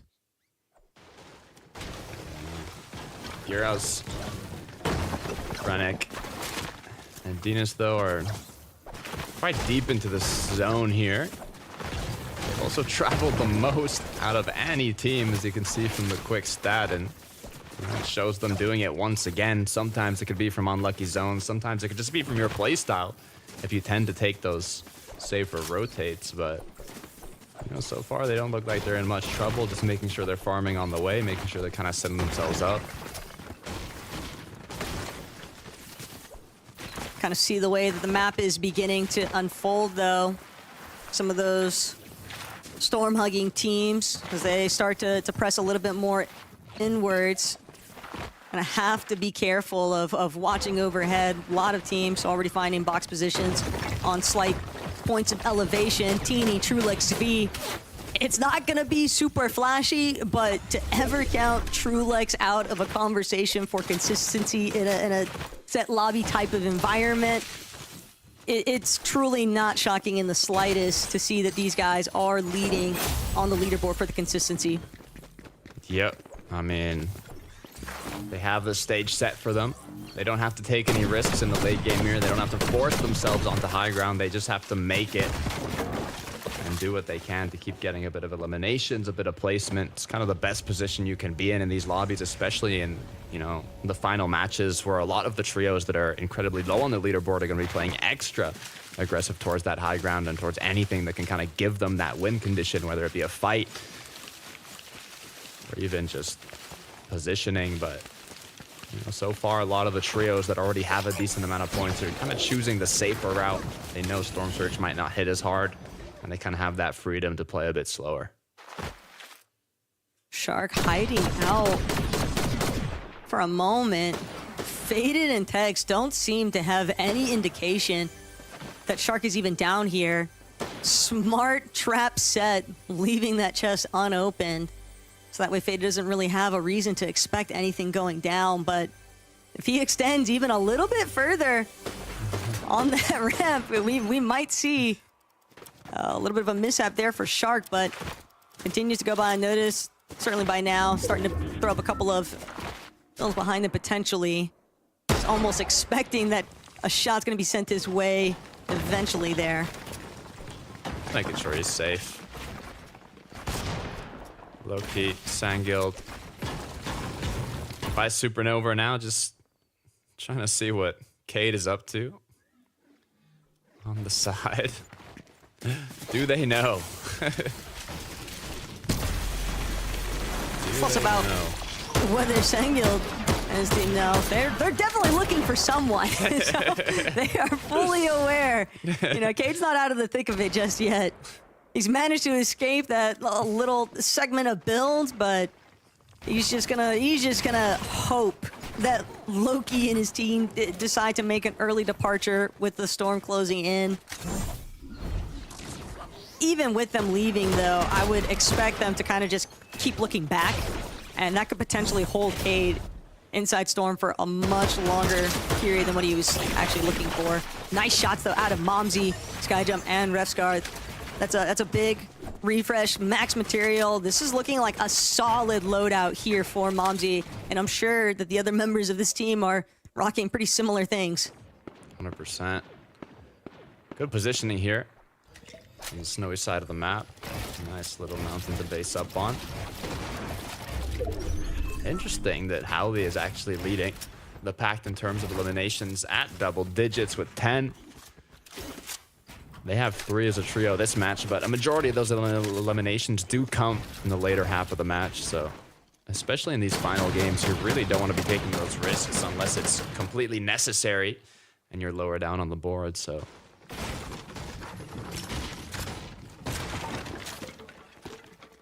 Clear, though, that some teams have different incentives in this fourth lobby. Trying to get a strong closure for a high placement could really be the separating factor here, as Craig does take out Tex. Faded could be in a serious...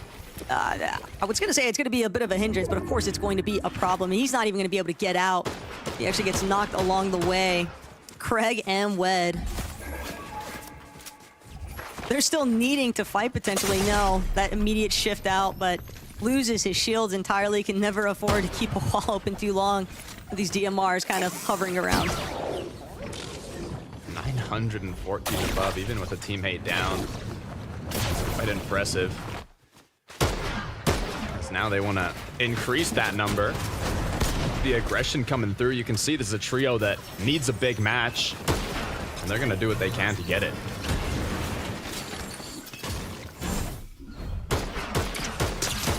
Yeah, and we can see the moment where things truly went south there for Faded. Wed just completely catching that nice flank angle, then also providing backup for his teammate, that Tex secondary elimination. It's gonna be a real damper there, but Vikbor, Gudem, Cade, last thing on their mind is what might be left behind them. They've got to get a move into the zone, and not only that, Takata, but they need to find a fight immediately. They're just continuing to get peppered from pretty far out distances, and this is a really tough position to be in, because you're getting tagged by Surge, you're getting tagged by other players in the lobby, and you're trying to take a fight, but you just don't have the health to do it. Gudembri gonna immediately get shut down. Cade knocked as well. And that is all she wrote. Vigren and the Ox will get that double revive on their knocked member. A big loss there. Could have been a nice come up, but instead, just gonna have to sit and wait for that final lobby to come through. Yeah, that was quick too. That did not last long at all. I'm happy to see Thomas, Sky, and Skrull kind of suited up, kitted up to have a solid end game here. To be fair, if they have a good enough match, it could be enough to just straight up qualify them through consistency. They've started so strong already. Just one more big match is all they really need. So Ned doing, you know, what he can to stay up above and take those shots onto the players rotating on in. This is going to be a nasty zone, though, for some of these teams. When you have Island so deep inside of the zone, teams are definitely going to be taking note of the hype plays. For Hawa, hoping to get some surge damage on team behind, still sitting 3 below. Instead, we'll have to take a moment to heal. But Thomas HD, Sky Scroll, they fly on in with those misforms.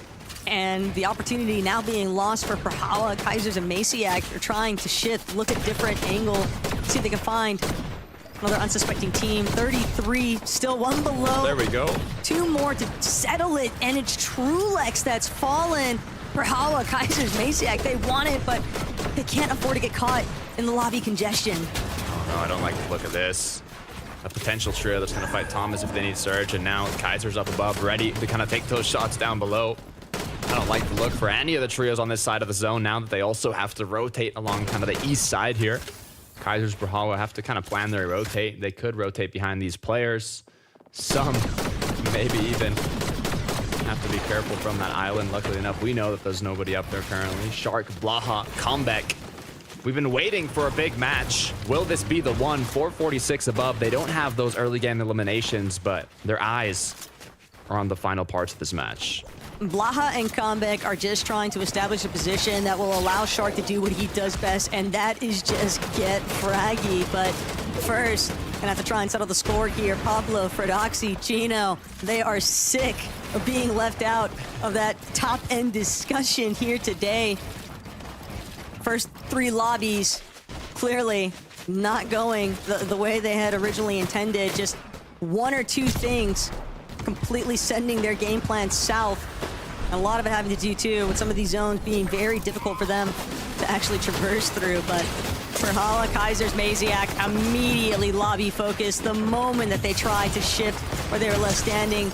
And Zada claiming Farhada, just not allowing any sort of recovery opportunity here. And now Kaiser's looks to try and play inside of the storm. He's going to be forced to just maybe use this medkit, but definitely hoping that he's going to be able to hang back.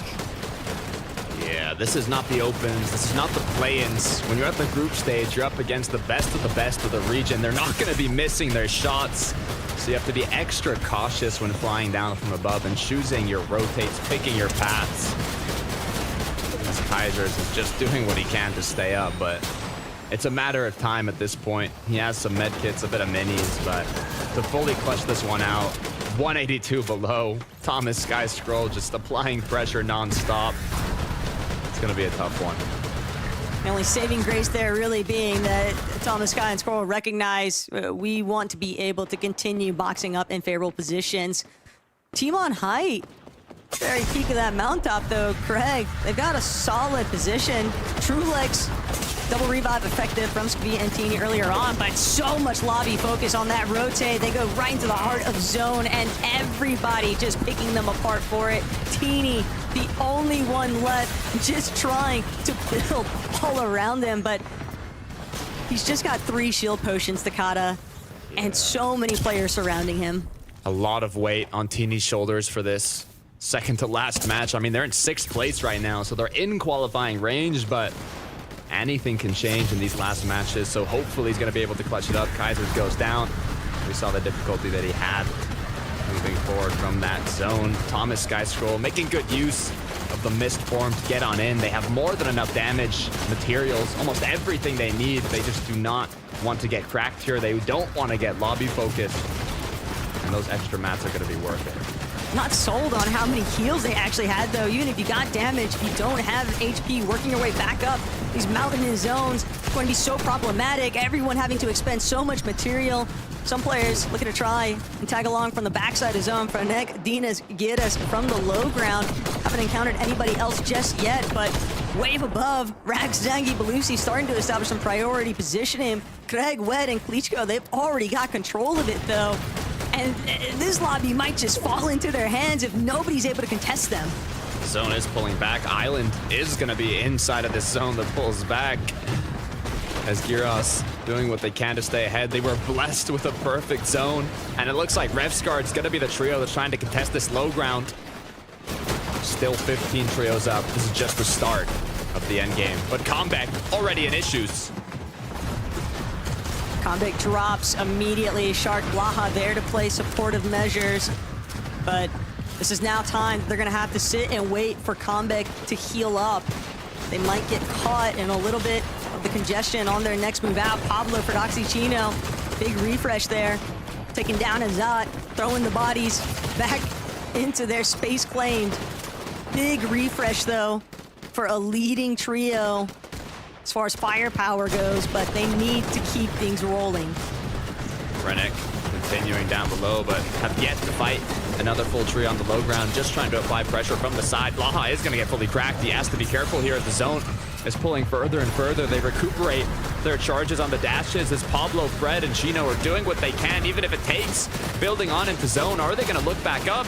But Pablo's gone down. They're going to have to play slower. They're going to have to pick up their teammate. Luckily enough, though, they are in front of zone. The issue is all the players are coming right towards them. Scroll knows what's going down. Scroll's trying to break into their box. wants to prevent that double revive. So much pressure applied, but the material count incredibly low. Pablo, Chino, Ferdoxy, they're back up and running as a full trio, and now Combeck from the low ground can't make it in. Just gonna be waiting it out for Lobby 5, but frontside is getting so dicey right now. Inside of the low ground, Thomas loses Scroll, trying to see if he can come up with something. He needs to just get any kind of siphon. Will pop his last small shield potion, buy himself a little bit more HP, a little bit more time. Split cost across the board here, though, with himself and Sky. There's a lot of players left in the background, and Thomas trying to see if he can get Dinas or Gears for it. Instead, Dash is just a little bit too far on that escape route, and he's cleaned up by the storm. It looks like high ground, though. It might be getting overthrown, but you have to be careful when high ground is touching the island. You're just going to start floating as the players are now flying around above, thinking, what do we do? Do we go up to the island? Do we stay down? Chino's finds the position he wants to claim, and now in the clouds, the opportunity to shoot down below. The issue is, where is this final zone going to pull? It doesn't matter because right now they're not caught in the heat of battle here. All these teams stuck underneath the island. Gires, Franek, just trying to fight it out, but they're not going to be able to escape. These elevation shifts are just simply too brutal. Franek from the backside, he's going to come through on that misform, but Ferdoxy way up above. If it comes to heal off, he's got it covered. Chino will get cleaned up, though. The moment that he drops, Ferdoxy now trying to see if he can settle the score by bringing the battle a little bit closer to himself. Instead, he pops right back up. It's so hard to control the directional hang, but it doesn't matter because teams, again, still clearing each other out in the low ground. Dropping like flies, placement after placement. Fred, Pablo, they're already in the top 5. All he's doing is floating. How long can he hold on is the question. He has no heals, so he cannot really play heal off here, but they're getting more than enough placements to make this worth it. But the zone pulled over the island tip, so Ferdoxy's gonna be able to have natural terrain coverage from the action underneath. Momsy, Revsguard, just trying to frag out. They've got to get proactive. Revsguard immediately drops. He knows there's got to be somebody else, a solo, lingering nearby. Revsguard, though, can't close it out, and the Freezy's team now wondering, where is this last player at? But Ferdoxy, only a single slurp barrel. He's got to find White Heels somewhere. He won't take damage in bird form, but it's got a 15-second cooldown, and now that he's used it, he's gonna be put into panic. Sined, Wheat trying to find anything they can, but as Ferdoxy goes down, gets the second place finish, Wheat and his trio are gonna close it out and make their way to the finals. A big win as well for Nafrizi's team, because if Ferdoxy had had any form of White Heels there, Takata, we might be looking at a completely different outcome here, but they stuck with it inside of the low ground. The way that those zones pulled, all those elevation shifts, they were able to just keep tearing through. And despite what looked like was going to be a very problematic endgame, they were still able to stay intact and pull things through. 100%. A deserved victory royale for Nafrizi, Sined, and Wheat. Congratulations to them to making it to the major finals, but also congratulations to Chino, Pablo, Ferdoxy, and Revsguard. An amazing placement as they were not in qualifying range. All we have left is one more match, so let's go to those 3 beautiful faces and let us know if we missed anything. Thank you very much. Congratulations to Wheat's trio for making it through to the Major 3 finals in a couple of weeks' time. I have to say that was the most adorable endgame I've ever seen in FNCS mini minor. Like Nafrizi's trio just being like, where's Ferdoxy? Where's he gone? Adorable is one way of putting it. Chaotic. Yeah, I wouldn't have used adorable. It was not the word I was thinking when I was watching that, to be honest. I didn't know what was going on for a lot of that endgame. But for Wheat, Nafrizi, and Sined, they were thriving in the chaos. Really nicely played game from these guys. They stuck together. Of course, they were in that top sort of 10 situation. I think there was 7th going into this game right here. So they were already in contention. They just needed to keep the consistency going. And I think it just panned out quite well for them, Levin. The fact that height was just a complete mess. They could just play out low ground really well. Yeah, these guys, an interesting finish. An interesting finish, to say the least. Yeah, some people would say adorable. I know someone who would say adorable. I mean, they cleared things out, you know, with relative ease there. And I think this is a really good team. 3 very experienced players, 3 players who have grand finals experience. And so they were one of those teams I had on my list of people I'd expect to make it through. I just want a highlight reel of Fred just like flying down from the islands. Oh no, actually I'm going to go back to the islands. So I'm just going to go between, cut to a song from a 90s band called The Venga Boys. So if anyone can make that happen for me, then please let me know. Anyway, I'm going to go to a short break because when we come back, game number 5, let's find out who's going to be qualifying for the finals.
Before the break, Nafrizi, Sinead, and we went through to the Major 3 Grand Finals, and there's just one more Victory Royale ticket left in this lobby tonight. So we're going to find out who's going to be taking it very shortly.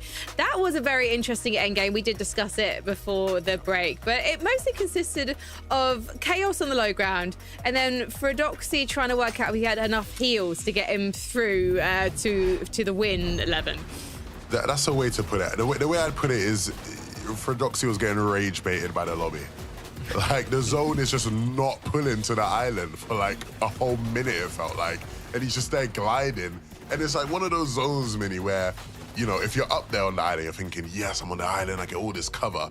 And it's just like the zone's just pulling right in between. And it pulls on it for a second, and it pulls off of it again. And it's going towards the other one, but it's not quite there yet. It's taking its time. And it was just so frustrating for him. I know he must have been fuming at that moment. And then obviously in the end, you know, he doesn't have the heal off. There's only one barrel. There's not really much he can do there. But still a fantastic game in the context of how their tournament has been going, Mini.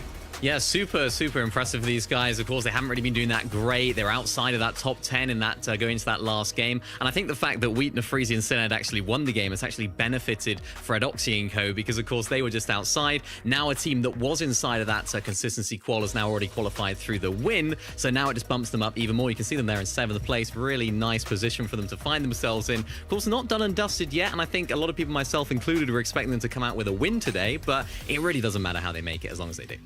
This is a trio that I would associate with being aggressive in their early games and just really guaranteeing that surge. Do you think that they're going to maybe hold back slightly going into next one, Levin?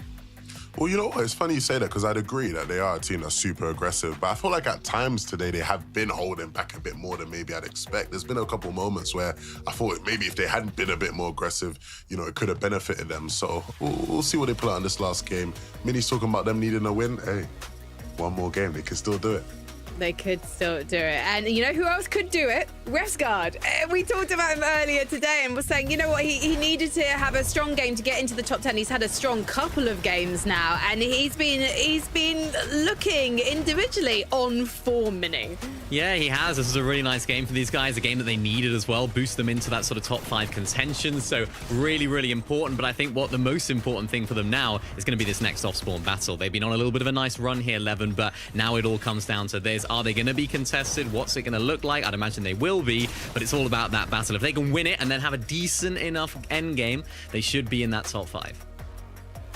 Looking at the top 10 as well, just to see, Thomas was looking fairly comfortable in the top 10 earlier. Now he's on the precipice of falling out of it. We do not want the curse of Thomas coming one place short of making it to the next stage to happen today, Levin. Sorry, I shouldn't have said anything. Why on earth would you even speak that into existence right now, Frankie? I don't like these bad vibes. That's real bad energy from you, Frankie. I'm sorry, we've just got so many Danish players already qualified, okay? We got to be careful with how we use our tongue right now. We can't be talking about Thomas coming one placement off. That would be a nightmare for all of us. Of course, we saw it happen in Major 1, right? He didn't qualify through to the major finals and then barely missed out on the Globals qualification last major. I want to see them secure this last game. Let's all, you know, cross our fingers right now and hope they can go through. Yeah, they have what it takes. I mean, this is a team that we know they can make it happen in endgame. It's been a little bit disjointed at times today as well. We haven't seen the best of what we can expect from this team. I'm sure they'll work on it, but of course they have to get to those major finals, and they have one more game to do it. I think if there's a team in the lobby right now that I expect to have a really solid game, it's these guys. They have great experience. They have Thomas HD on the team as well, who knows how to make it happen in these moments. So I'm not too worried, maybe less worried than you, Frankie. It's just small details, and hopefully if they can qualify through to the Major 3 finals in this game, then we'll see them iron those out. This is it, though, for Group 1, guys. Some of these players, their season in Chapter 6 ends after this game, and no one wants it to be them. Let's head to the battle bus for game number 5 with Taco and Takata. Thank you, Frankie. I'm not gonna lie, I'm feeling a bit nervous. The top 10 is looking almost like Group 1 already concluded. I mean, the names in that top 10, they're all big hitter names, but the issue is there's still one more match to be played out, and literally anything can happen in one match. A drop spot can get changed, an unlucky contestation, but all you need to do is maintain your spot if you're in that top 10, and if in the contrary, you're at the lower half of the leaderboard, you have to play for that win, and it all comes down to this, Taco.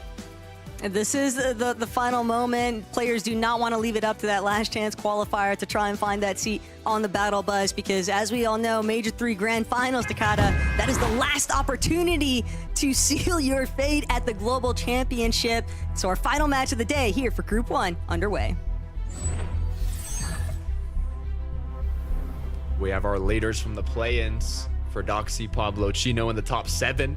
Pablo did an amazing job with some solo clutches early on, but in this final match, we want to see the whole trio playing it well. Refsgaard, who's fighting for this qualification with Momsy and Skyjump. I mean, Refsgaard back-to-back, not qualifying by 1 place on the leaderboard in the last 2 majors has been devastating, even caused him to take a quick mental break and reset. So hopefully now we can see that trio perform in this last match and book themselves a spot in the finals. Thomas HD as well is literally the cutoff for that top 10.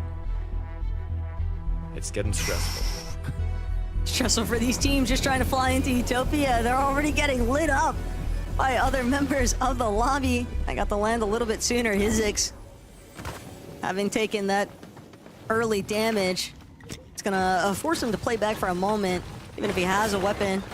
Start trying to get a little bit proactive here, but this could be disastrous. Sky jump, Refscar. All he has is a DMR, and Skies is so healthy. They are just completely sliding by. There's no way. Sky jump. There is no way. I just witnessed that in 4K evidence. Is he invisible? Is he just like invisible to everybody else? Refscar need that superpower. Okay, I swear I saw him turn around twice.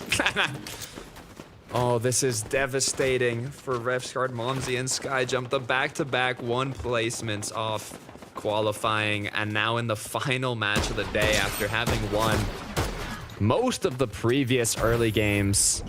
Skyjump's left alone. A potential other trio is going to take them out. 153 points is where they will end. The cutoff right now is 146. I don't know, Taco. That is a little too close. It's a bit sickening. I'm gonna keep it so real with you, Takata. It's a little bit sick to the stomach to witness that go down, but it's not completely over just yet. Right now, they are just at the mercy of the performance of the rest of the lobby. Their best case scenario even would be one of those top consistency contenders right now on the leaderboard to find a victory royale in this match to just boost them a little bit further up from where they last stood before we entered this match. Howley, Dandy Buzo, and Hizix in a very similar fate right now to Refscar's team, though. These leading members of the leaderboard just having these early spills. It's just so detrimental to their overall game plan. Yeah, I mean, Howley's literally number 11 right now with this trio. They're one spot off qualifying currently. So if they go down, it's 100% done for them for this group stage, at least. Rick, Borcade, Guden. They're looking for a bit of action. And they've definitely found it. Wyver from underneath. Cade still looking to try and make the approach, but no gaps just yet. Cade not even recognizing the fact that he's stumbling over Wyver inside of that cone. Might have caught a glimpse just then when Wyver chose to escape, but Wyver is out for the time being. Before Gudenbri, though, now looking to make the collapse. Timo from behind just never had a chance to properly recover there. And this is a fast collapse, but Cade still trying to be careful on the approach. Will finally get a chance to tackle Wyver, and that is a nice three-piece elim opener. And they're not the only ones looking to get the job done there. Good start. It's now Saren. Pumped power. A lot of trios like to play it slow in these moments to kind of pick off an unsuspecting player that's just going through his regular loop path, especially if you kind of put in the work beforehand. A lot of players tend to have habits in their loop path, whether it be like a key part of their drop spot, and being able to kind of wait for one of those paths to actually happen, being there before them. It's a good time to pick up a quick sneaky elimination. Poor Hawa now looking to see to make that happen with the bush. Will they go for those slurp barrels, as it could lead to their demise? It's just so enticing every time. Trap set and bait fully taken there. Kaisers for Hala Masiak with that opening elim. They just want to find the rest of it. Tex come through, though, with a heavy shot. Masiak will get knocked, but Faded having been eliminated too, that's just going to leave it down to Tex to try and recover. But for Hala, from a separate side, Tex is not going down without a fight here. And for Hala, he's going to have to work for it, but he will eventually find that final elimination. They'll opt for the double revive play. That's what they needed, though. They got it. Quick 3 eliminations, ready to play out this last match. Quicks now.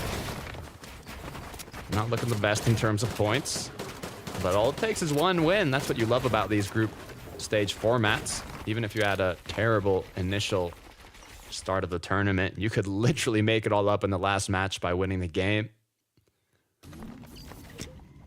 We've seen how impactful positioning too can be. I mean, even Ferdoxy in that last lobby, right, was able to just get so many points hanging out overhead from where everybody else was at. But Sky, Squirrel, Thomas, they know they've still got their work cut out for them. 10th place on the leaderboard heading into this final lobby, and they don't want to leave it up to somebody else to determine their fate. Thomas, Sky, Squirrel, they want this battle here at Utopia to go their way. And Relvis, he gets knocked here. That's going to be a huge opportunity for Thomas's team to just immediately swing through. But Fieren still doing what he can to try and push them back. Not wanting to just roll over and give up their current location inside of Utopia. That's what I love about experienced trios like Thomas, Sky, and Skrill is even if they're literally the cutoff of qualifying, and if they go down early, they wouldn't qualify, they're still not scared to look for those fights early on. And, you know, those key aspects of being able to kind of withstand the early game, they'll look for that damage, they'll look for those eliminations, even if it causes a bit of risk. They're just so confident in each other. Might also just be a little bit of PTSD there for Thomas too. The amount of times that he's been 1 point off of something. So every point he would know better than anyone in this lobby matters, especially most in these final moments here. But Ferdoxy, Chino, Pablo, Wingu, they had the big performance that everybody had been anticipating. Better late than never, after all. But ideally, they cement their spot on the battle bus with this final lobby.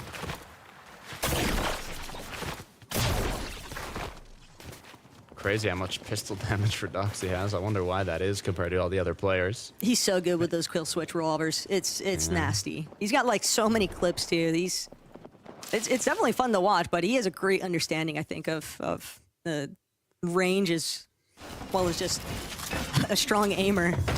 Hopefully we can see that happen in the last match, as they are very close to being in qualifying range. I mean, they just need a few points to secure it. Shark, Blaha, and Comeback, on the other hand, need a bit more to be happy with it, so making it to late game is a must for this trio.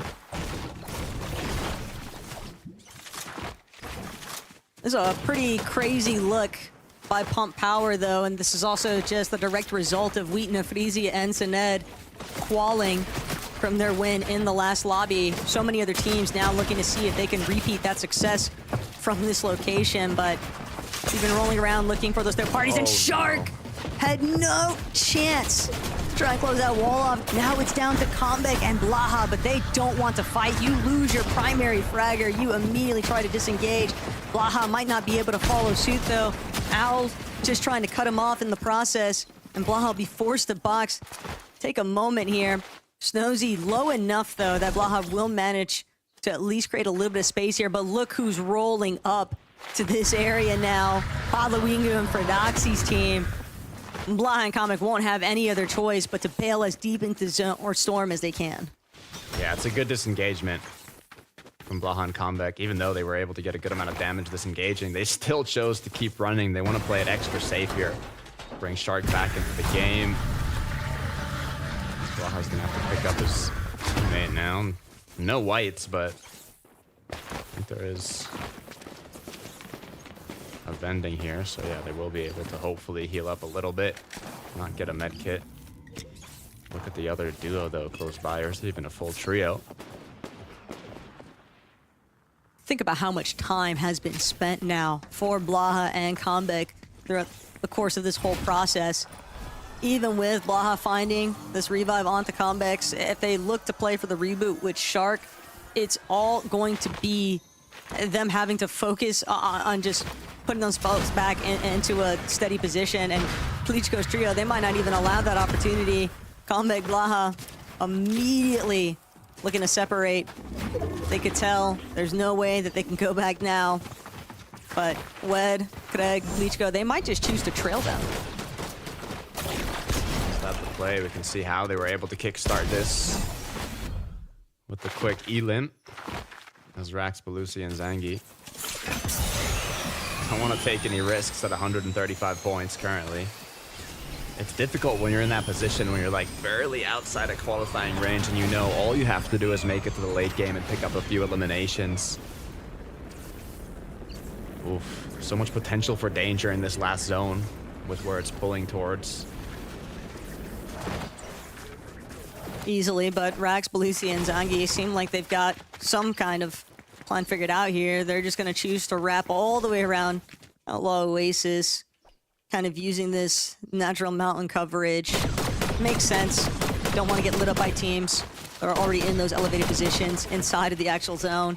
Kaiser's, Prahala, and Maciak, though. They got scrappy earlier on. Even with those 3 eliminations, they still find themselves kind of getting stuck in some of these long-range battles. But it's all for a good cause. They want to prevent anybody else from kind of challenging their elevated position.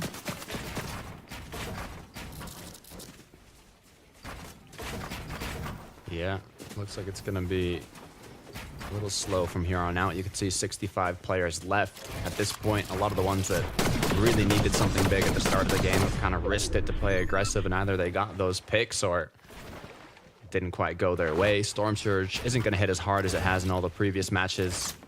And players like Thomas, Guy, and Scroll that are literally the cutoff of qualifying have their eyes on the later half of this match. And with having qualified for 23 out of 26 FNCS finals, Thomas HD not only qualifying, but being what we say the most successful player to have yet not won an FNCS. Seeing him not qualify today would be devastating. Levin said it, don't even think about that possibility yet. Let's see how this game plays out. As for Doxy, Chino, and Pablo are finding a way to put themselves back in.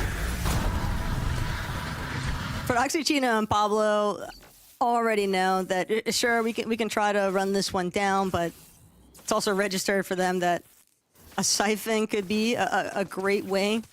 They have Medmis to play with, though, so they're not really pressed for time here by any means. They're just kind of trying to keep track of that team on the low ground. But what I really wanted to revisit here, Takata, is that we have teams that are obviously outside. Dan DiPuzzo knocked yet again. Howley cannot catch a break. Hizix, Dan DiPuzzo, and Howley have definitely been getting active, though. 3 elims there for Dan DiPuzzo. The fact that they were even brought back in, they have been clawing their way through the dirt here. Shark and Blaha hoping that they can play off of this reboot, but this might be a devastating result here. Once that double revive comes through, Hizix, Dan DiPuzzo, Howley, they're on the move. They've got the audio cue. No, it's been confirmed, but now Shark, he's gonna get picked apart here. Combeck barely gets the chance to land, and it's no good. Only Blaha left standing here. Howley still leading the charge. Doesn't even care that he's nearly lost every single bit of his shield. He knows he's got the numbers advantage here, but Dan DiPuzzo, Howley, they need to find this final elimination. They're gonna play spoiler here for Blaha if they do, but this could be the moment to determine how the rest of this match goes, how the leaderboard shapes up for them too. Blaha gonna dash in! Bigger shot of the Howley, but he can't finish! And Howley holds his own. This is everything you could have possibly asked for if you were in Dan DiPuzzo's position, but you have to feel for Shark, Blaha, and Combeck. Needed a big pump. I think he was, what, 5, 7, maybe 10 damage away from getting the knock, and if he had that, it would have been a high potential to clutch it out, but nice attempt overall as we switch over to Chino, Doxy, and Pablo, who are also trying to play for the qualification here. It's difficult to know what the cutoff is going to be. It literally could be 168, it could be 200, could be 210.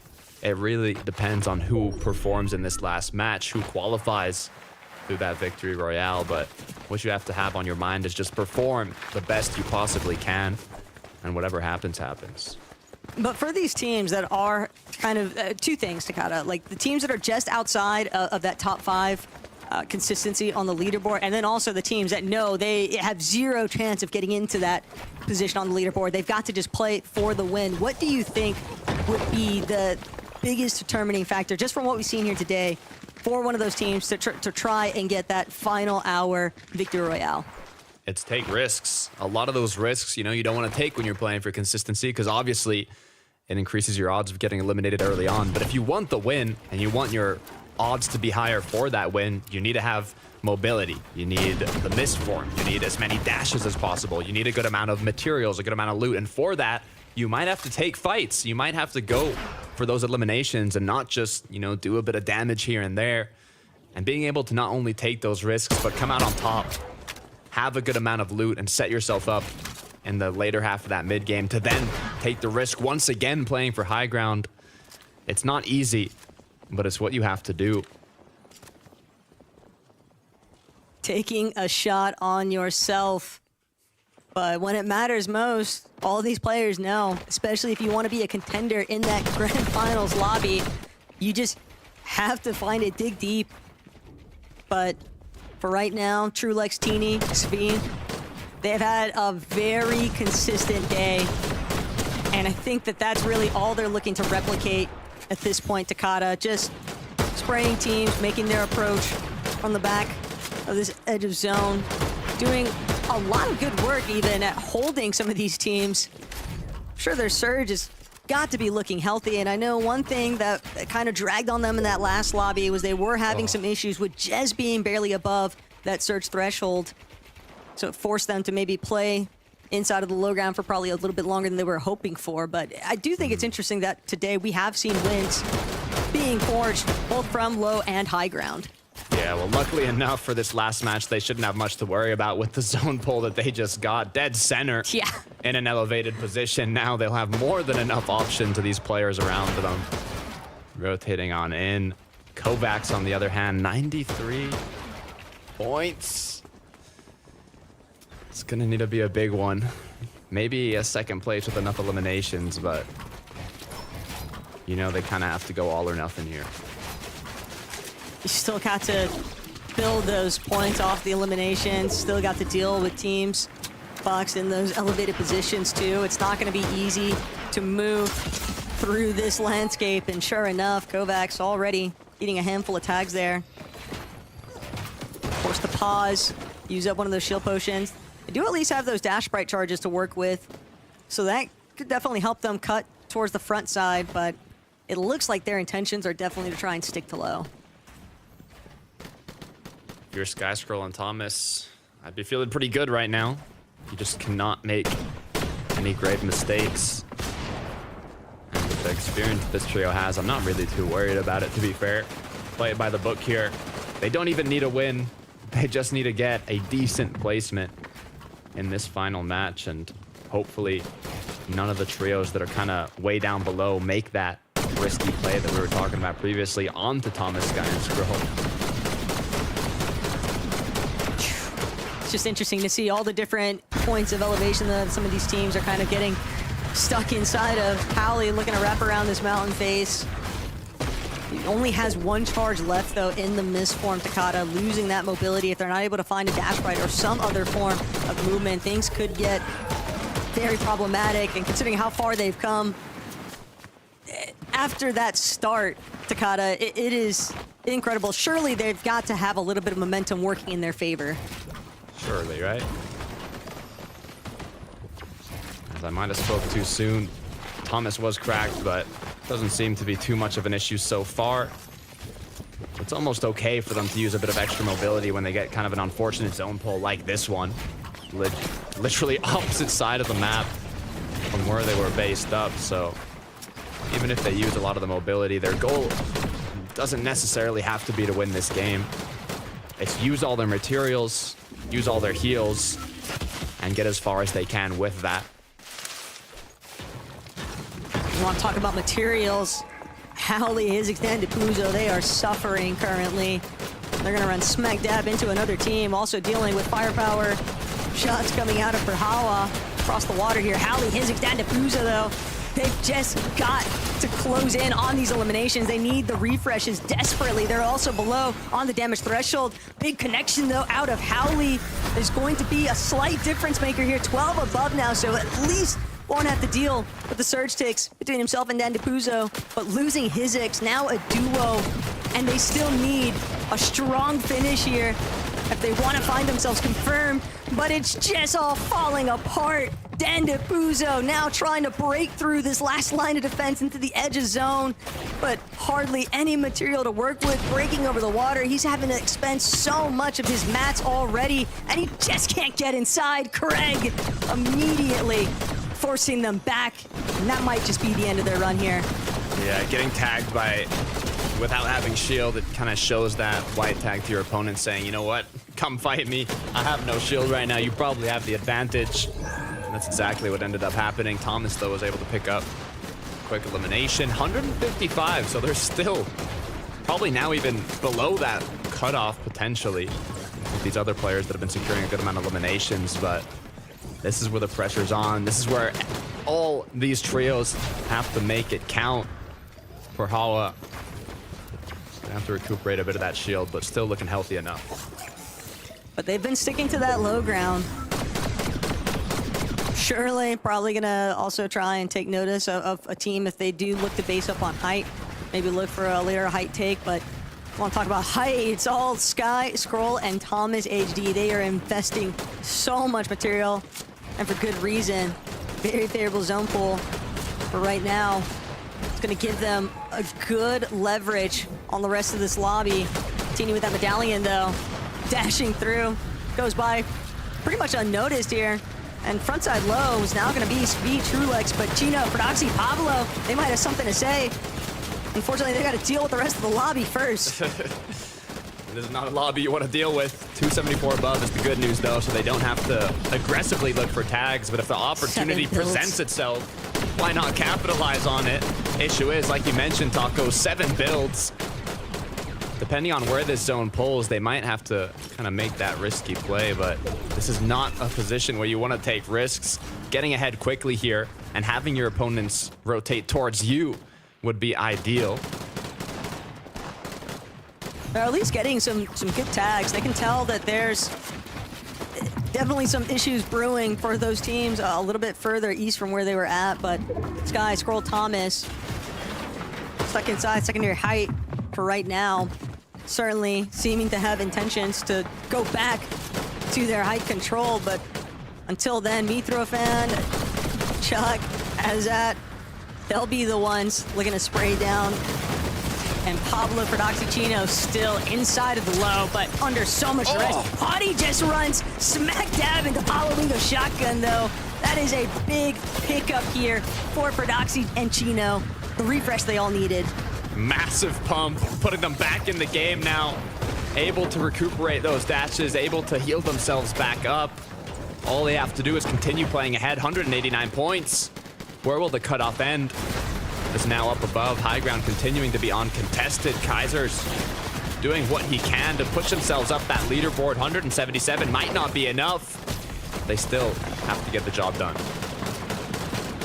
It might boil down to a difference of elimination points here. Sky, Scroll, Thomas, all they want is the front side. And they'll deal with the rest after the fact. But Sky continuing to tarp out a little bit here. Teeny, Speed, Trulex, they've definitely been focused. And Teeny is just gonna sit inside, wait for his teammates to provide opportunity to break out. Azan and Chuck now, though, just looking for a double revive. It's late, but they're gonna get away with it because nobody else is up here on height to do anything about it. This is actually huge for them. They need the win if they want to end up qualifying, and they're getting closer and closer. The issue is now is going to be the time where these trios that are second height start to kind of look up and say, is there a possible retake in our grasp? As Pablo, Fred, and Chino trying to get into the 200-point range. They're gonna use the bird to get up ahead, but the issue is so many players are out of match, so many players are falling down low, but Pablo, he does not care. He picks up another huge elimination coming through as they continue to power on through. Thomas just got the rank up, but it doesn't matter. We'll have to wait and see whether or not they were able to clutch up enough points to keep themselves inside the consistency, but Pablo, Prodoxy, Chino, they are just breaking through these low ground pre-existing builds. Gonna shift up one layer, and now Prodoxy, Chino, and Pablo, they're looking to pick apart some of this mid-section. Teeny's feet and Trulex, though, happily still in control of front side. They're gonna tank a little bit of the Storm Ticks even just to make sure that they have the optimal positioning. And Pablo has a solo from behind. Sees Zangi, can't spot out sure, running around is just vision so limited inside of that med mist, and all of these players way more fixated on just getting into zone. Pablo, the MVP of the trio today. He's clutched out so many points as a solo, and now in the final match, looking to do it once again. Show us why you deserve this qualification. ends up going down. They got more than 200 points as Giras, Dynus, and Frantic, they took height. Hawa wasn't able to stick it out on the low ground. Sangil, Loki, and QB inside the secondary height now. This could be a real shining opportunity here, but they are low on material. They have to hope that the lobby continues to thin itself out, but with Franek and Dinas up above, it's going to be very difficult for these teams on low if they don't have builds to work with. Team on height could just completely take advantage of it, but Sangil, Loki, QB, they're trying to get involved. It's Trulex just in front on the low, and they can't get through the builds. They're forced to use the misform early, and that's gonna leave them so exposed to Teeny coming through with big pump shots. Full healthy trio down below. Sangil goes down. Looks like it's gonna be a 3 versus 3 height versus low.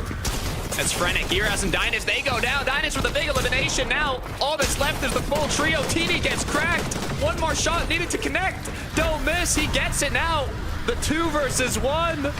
The mist form being used. The escape route coming through, trying to block the siphon from Skivi. He does not want to let him get more HP, and that might be all that it takes to take this home as Trulex is left in the heal off, uses that mist form to not take storm damage, and now with a double chug, it's a heal game for this last match of Group 1. But what does Giras have to work with? He's still got that med kit. 40 left in the chug jug. Misform still able to be used too. Trulex, he's running out of time and he knows it. Giras and Trulex popping these chug jugs at basically the exact same moment, but it's Giras who's running out of HP first. Trulex is Misform getting that refresh back online, and he's able to close it out. But Takada, I'm thinking about the implications right now for the leaderboard, because we saw so many of our teams just on the cusp, and with a team that was already leading in consistency, now finding a victory royale in our final lobby, that might just save a couple others down below. I'm getting nervous. Taco. Look, the first and second place trio, Giras' trio, Teeny's trio, they were already in the top of the standings in terms of consistency. So they showed why that was with how consistent they just played in this last match. But I'm thinking in the back of my head, did Thomas make it? Did all these players, did Fredoxy make it? Did these players that were on that borderline make it? We'll focus on Trulex, ended up clutching it up. Mist form put into play, doing a perfect example of how you want to play heal off in this current meta, making use of not only the heals, but also that invincibility from the mist form. But I know everybody watching wants to know what happened, who qualified through consistency. It has been a pleasure commentating this initial group. We still have 2 more groups to go, but that's going to be it for Taco and myself on the casting booth for now. We'll be back for Group 2 and 3, but we have to close this out on the desk. So Frankie, Levin, Mini, take it away. Thank you so much, Takata and Taka. I don't know how you're holding it together in that end game there, because I was just racking my brain going, okay, right, who's still in the top 10, who's just outside the top 10? Obviously, you want someone who is in that top 10 to get that victory royale, right? And of course, it went the way of Trulex's trio, a trio that actually, in the pre-show today, we had the biggest doubts about. They scraped through into the group stage, 97th in the play-ins, Levin. But now they're clearly a team that can pull things together when it matters most. Look, barely made it in, barely make it out. I mean, it is the runaway job, mini minor, for these boys, but they will absolutely take it. Yeah, they'll be happy with this. All that matters is getting there. And as we spoke about at the beginning of the show, these guys have so much talent. They have so much ability within the team that they can pop off when it comes to these major finals. When it comes to lands, they can do what it takes to perform well. And it's just about getting there. For Trulex, it couldn't have ended in a more sort of fitting way for him. We know him as the sort of heal-off king when it comes to the medkit specifically. And he showed us yet again what he can do when it comes to those situations. I mean, really nice way to wrap up the day for that team. Again, they have plenty to work on going into the major finals. Groups are always a different beast, but to make it out, decent performances, quite consistent on the day as well at times. I think they'll be happy with the result today.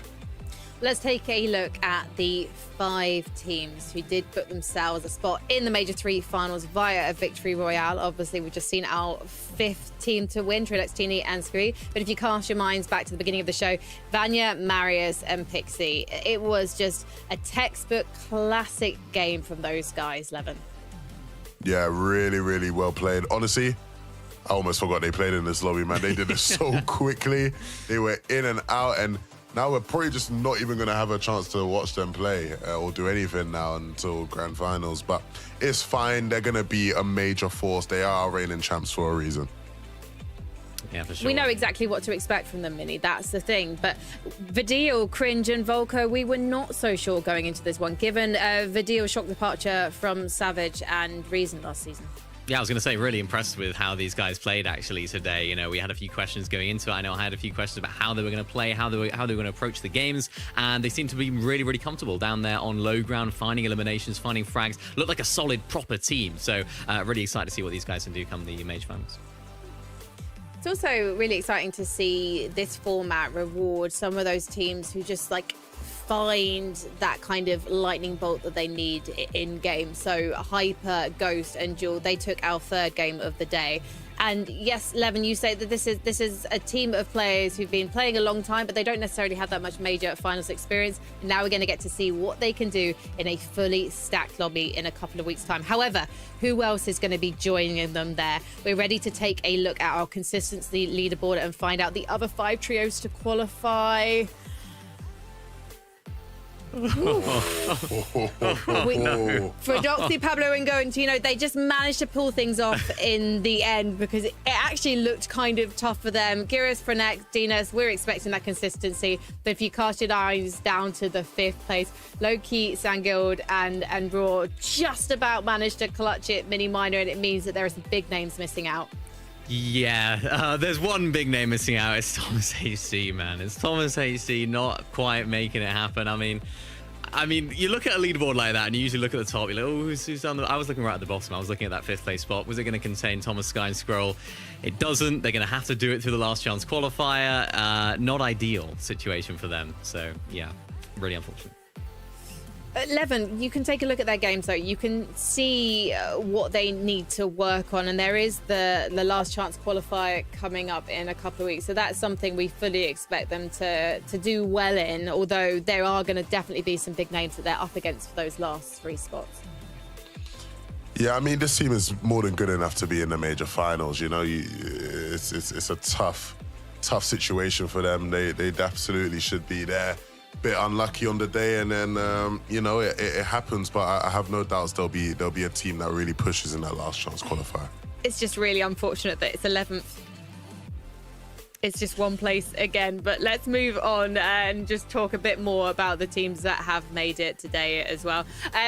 Brajawa, Kaiser, and Machek, they had some fantastic games, a couple of unlucky moments. But are you excited about the potential for this trio going into that final, Minnie?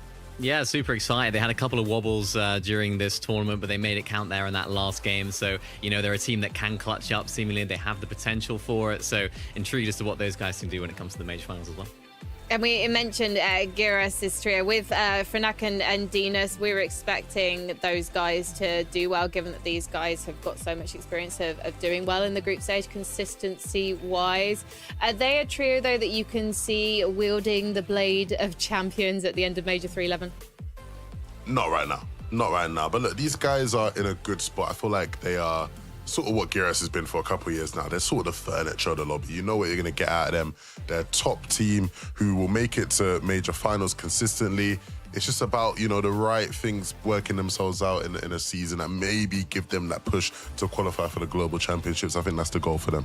Yeah, can I draw your... Oh, yes. No, sorry, please go ahead. What I love about these guys, of course, they got together last major, and in major number 1, Giras is actually coaching Dinas and Franek. So he actually decided to come on into the team. It developed a lot last major. They performed pretty well as well. And it just seems like this team are on that sort of upward trajectory. So to sort of give my take on it, I don't think they're necessarily a team that can win an FNCS yet, but don't be surprised if we see it maybe in a couple of years' time.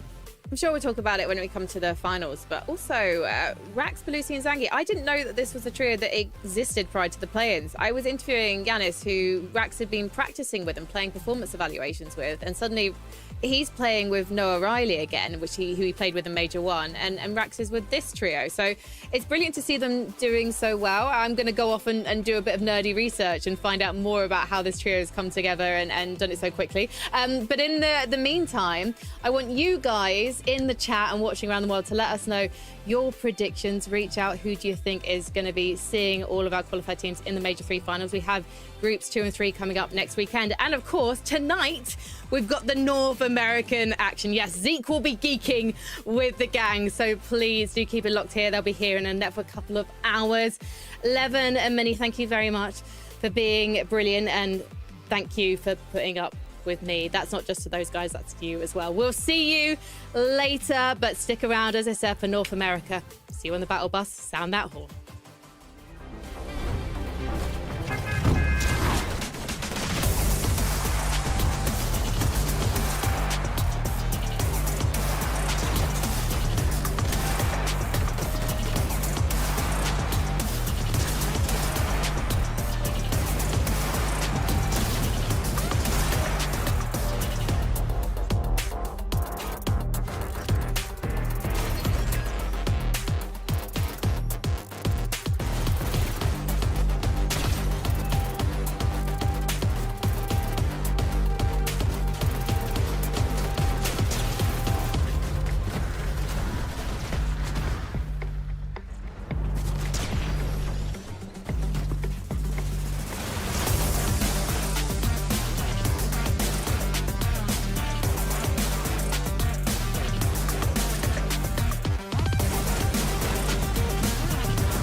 If you miss, you gon' regret it. Before you crawl, know I'm running it all. I'm built up like a pharaoh, now they praying that I fall.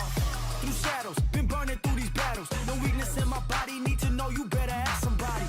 Already, I consume the petty, it's plenty. I leave a penny for thoughts about how I'm living. Hey, turn up the track, going deep, I'm in the zone. You know I'm about to go, harder than hard to go. When the lights shine bright, that's my show. Burn up and see the glow, I'm gonna make it known. It's a rap, got the match built like a pro. You know the legends go, harder than audio. When the lights shine bright, that's my show. Burn up and see the glow, I'm gonna make it known. Me off the top, no way. I came and called my name. I gave my life into my place, earned everything that I claimed. Nothing ever could replace me. 3-4-3-4, square dance on the floor. This is not a ball, I'm above it all. Start, I see my glow up where you supposed to go. Proceed on the low, can't lose and find the go. Leave me in the zone, I take your mind and then I snatch your soul. Turn up the track, going deep, I'm in the zone. You know I'm about to go, harder than hard to go. When the lights shine bright, that's my show. Burn up and see the glow, I'm gonna make it known. I get it, they love my whole steady. They got so listen, told you this ain't hypothetical. Answer the call, prove this once and for all. Can't reach me with an arrow, summer nights I never fall. No cattle, the goat don't wear a saddle. Cool riders off my body, cut them off, they yak and sloppy.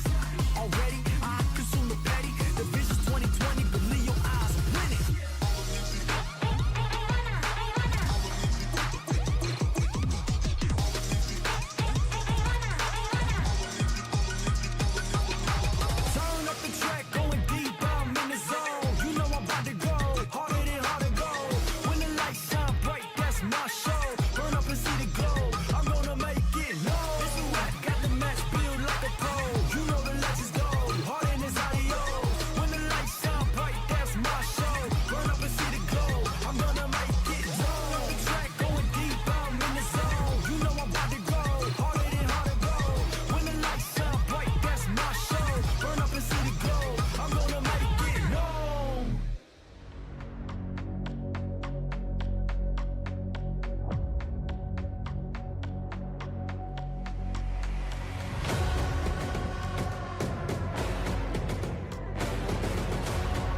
about driving on the mountain? What you think, doofus? You drive as fast as you can, challenging the corners. The corners, huh? That's really the kind of thing you do for fun? I wouldn't be doing it if it was boring. Look, you're a dude, right? And you're telling me you don't feel the unquenchable desire to tackle those raging hairpins? I don't know.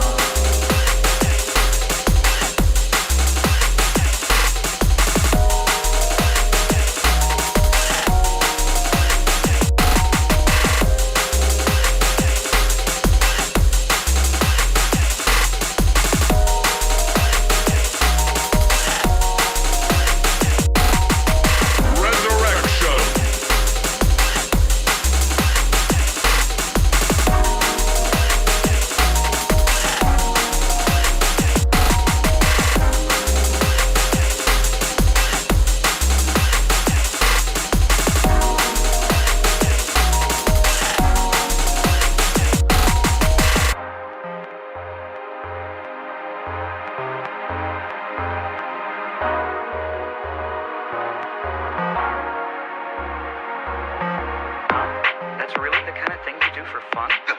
I wouldn't be doing it if it was boring. Look, you're a dude, right? And you're telling me you don't feel the unquenchable desire to tackle those raging hairpins? I don't know.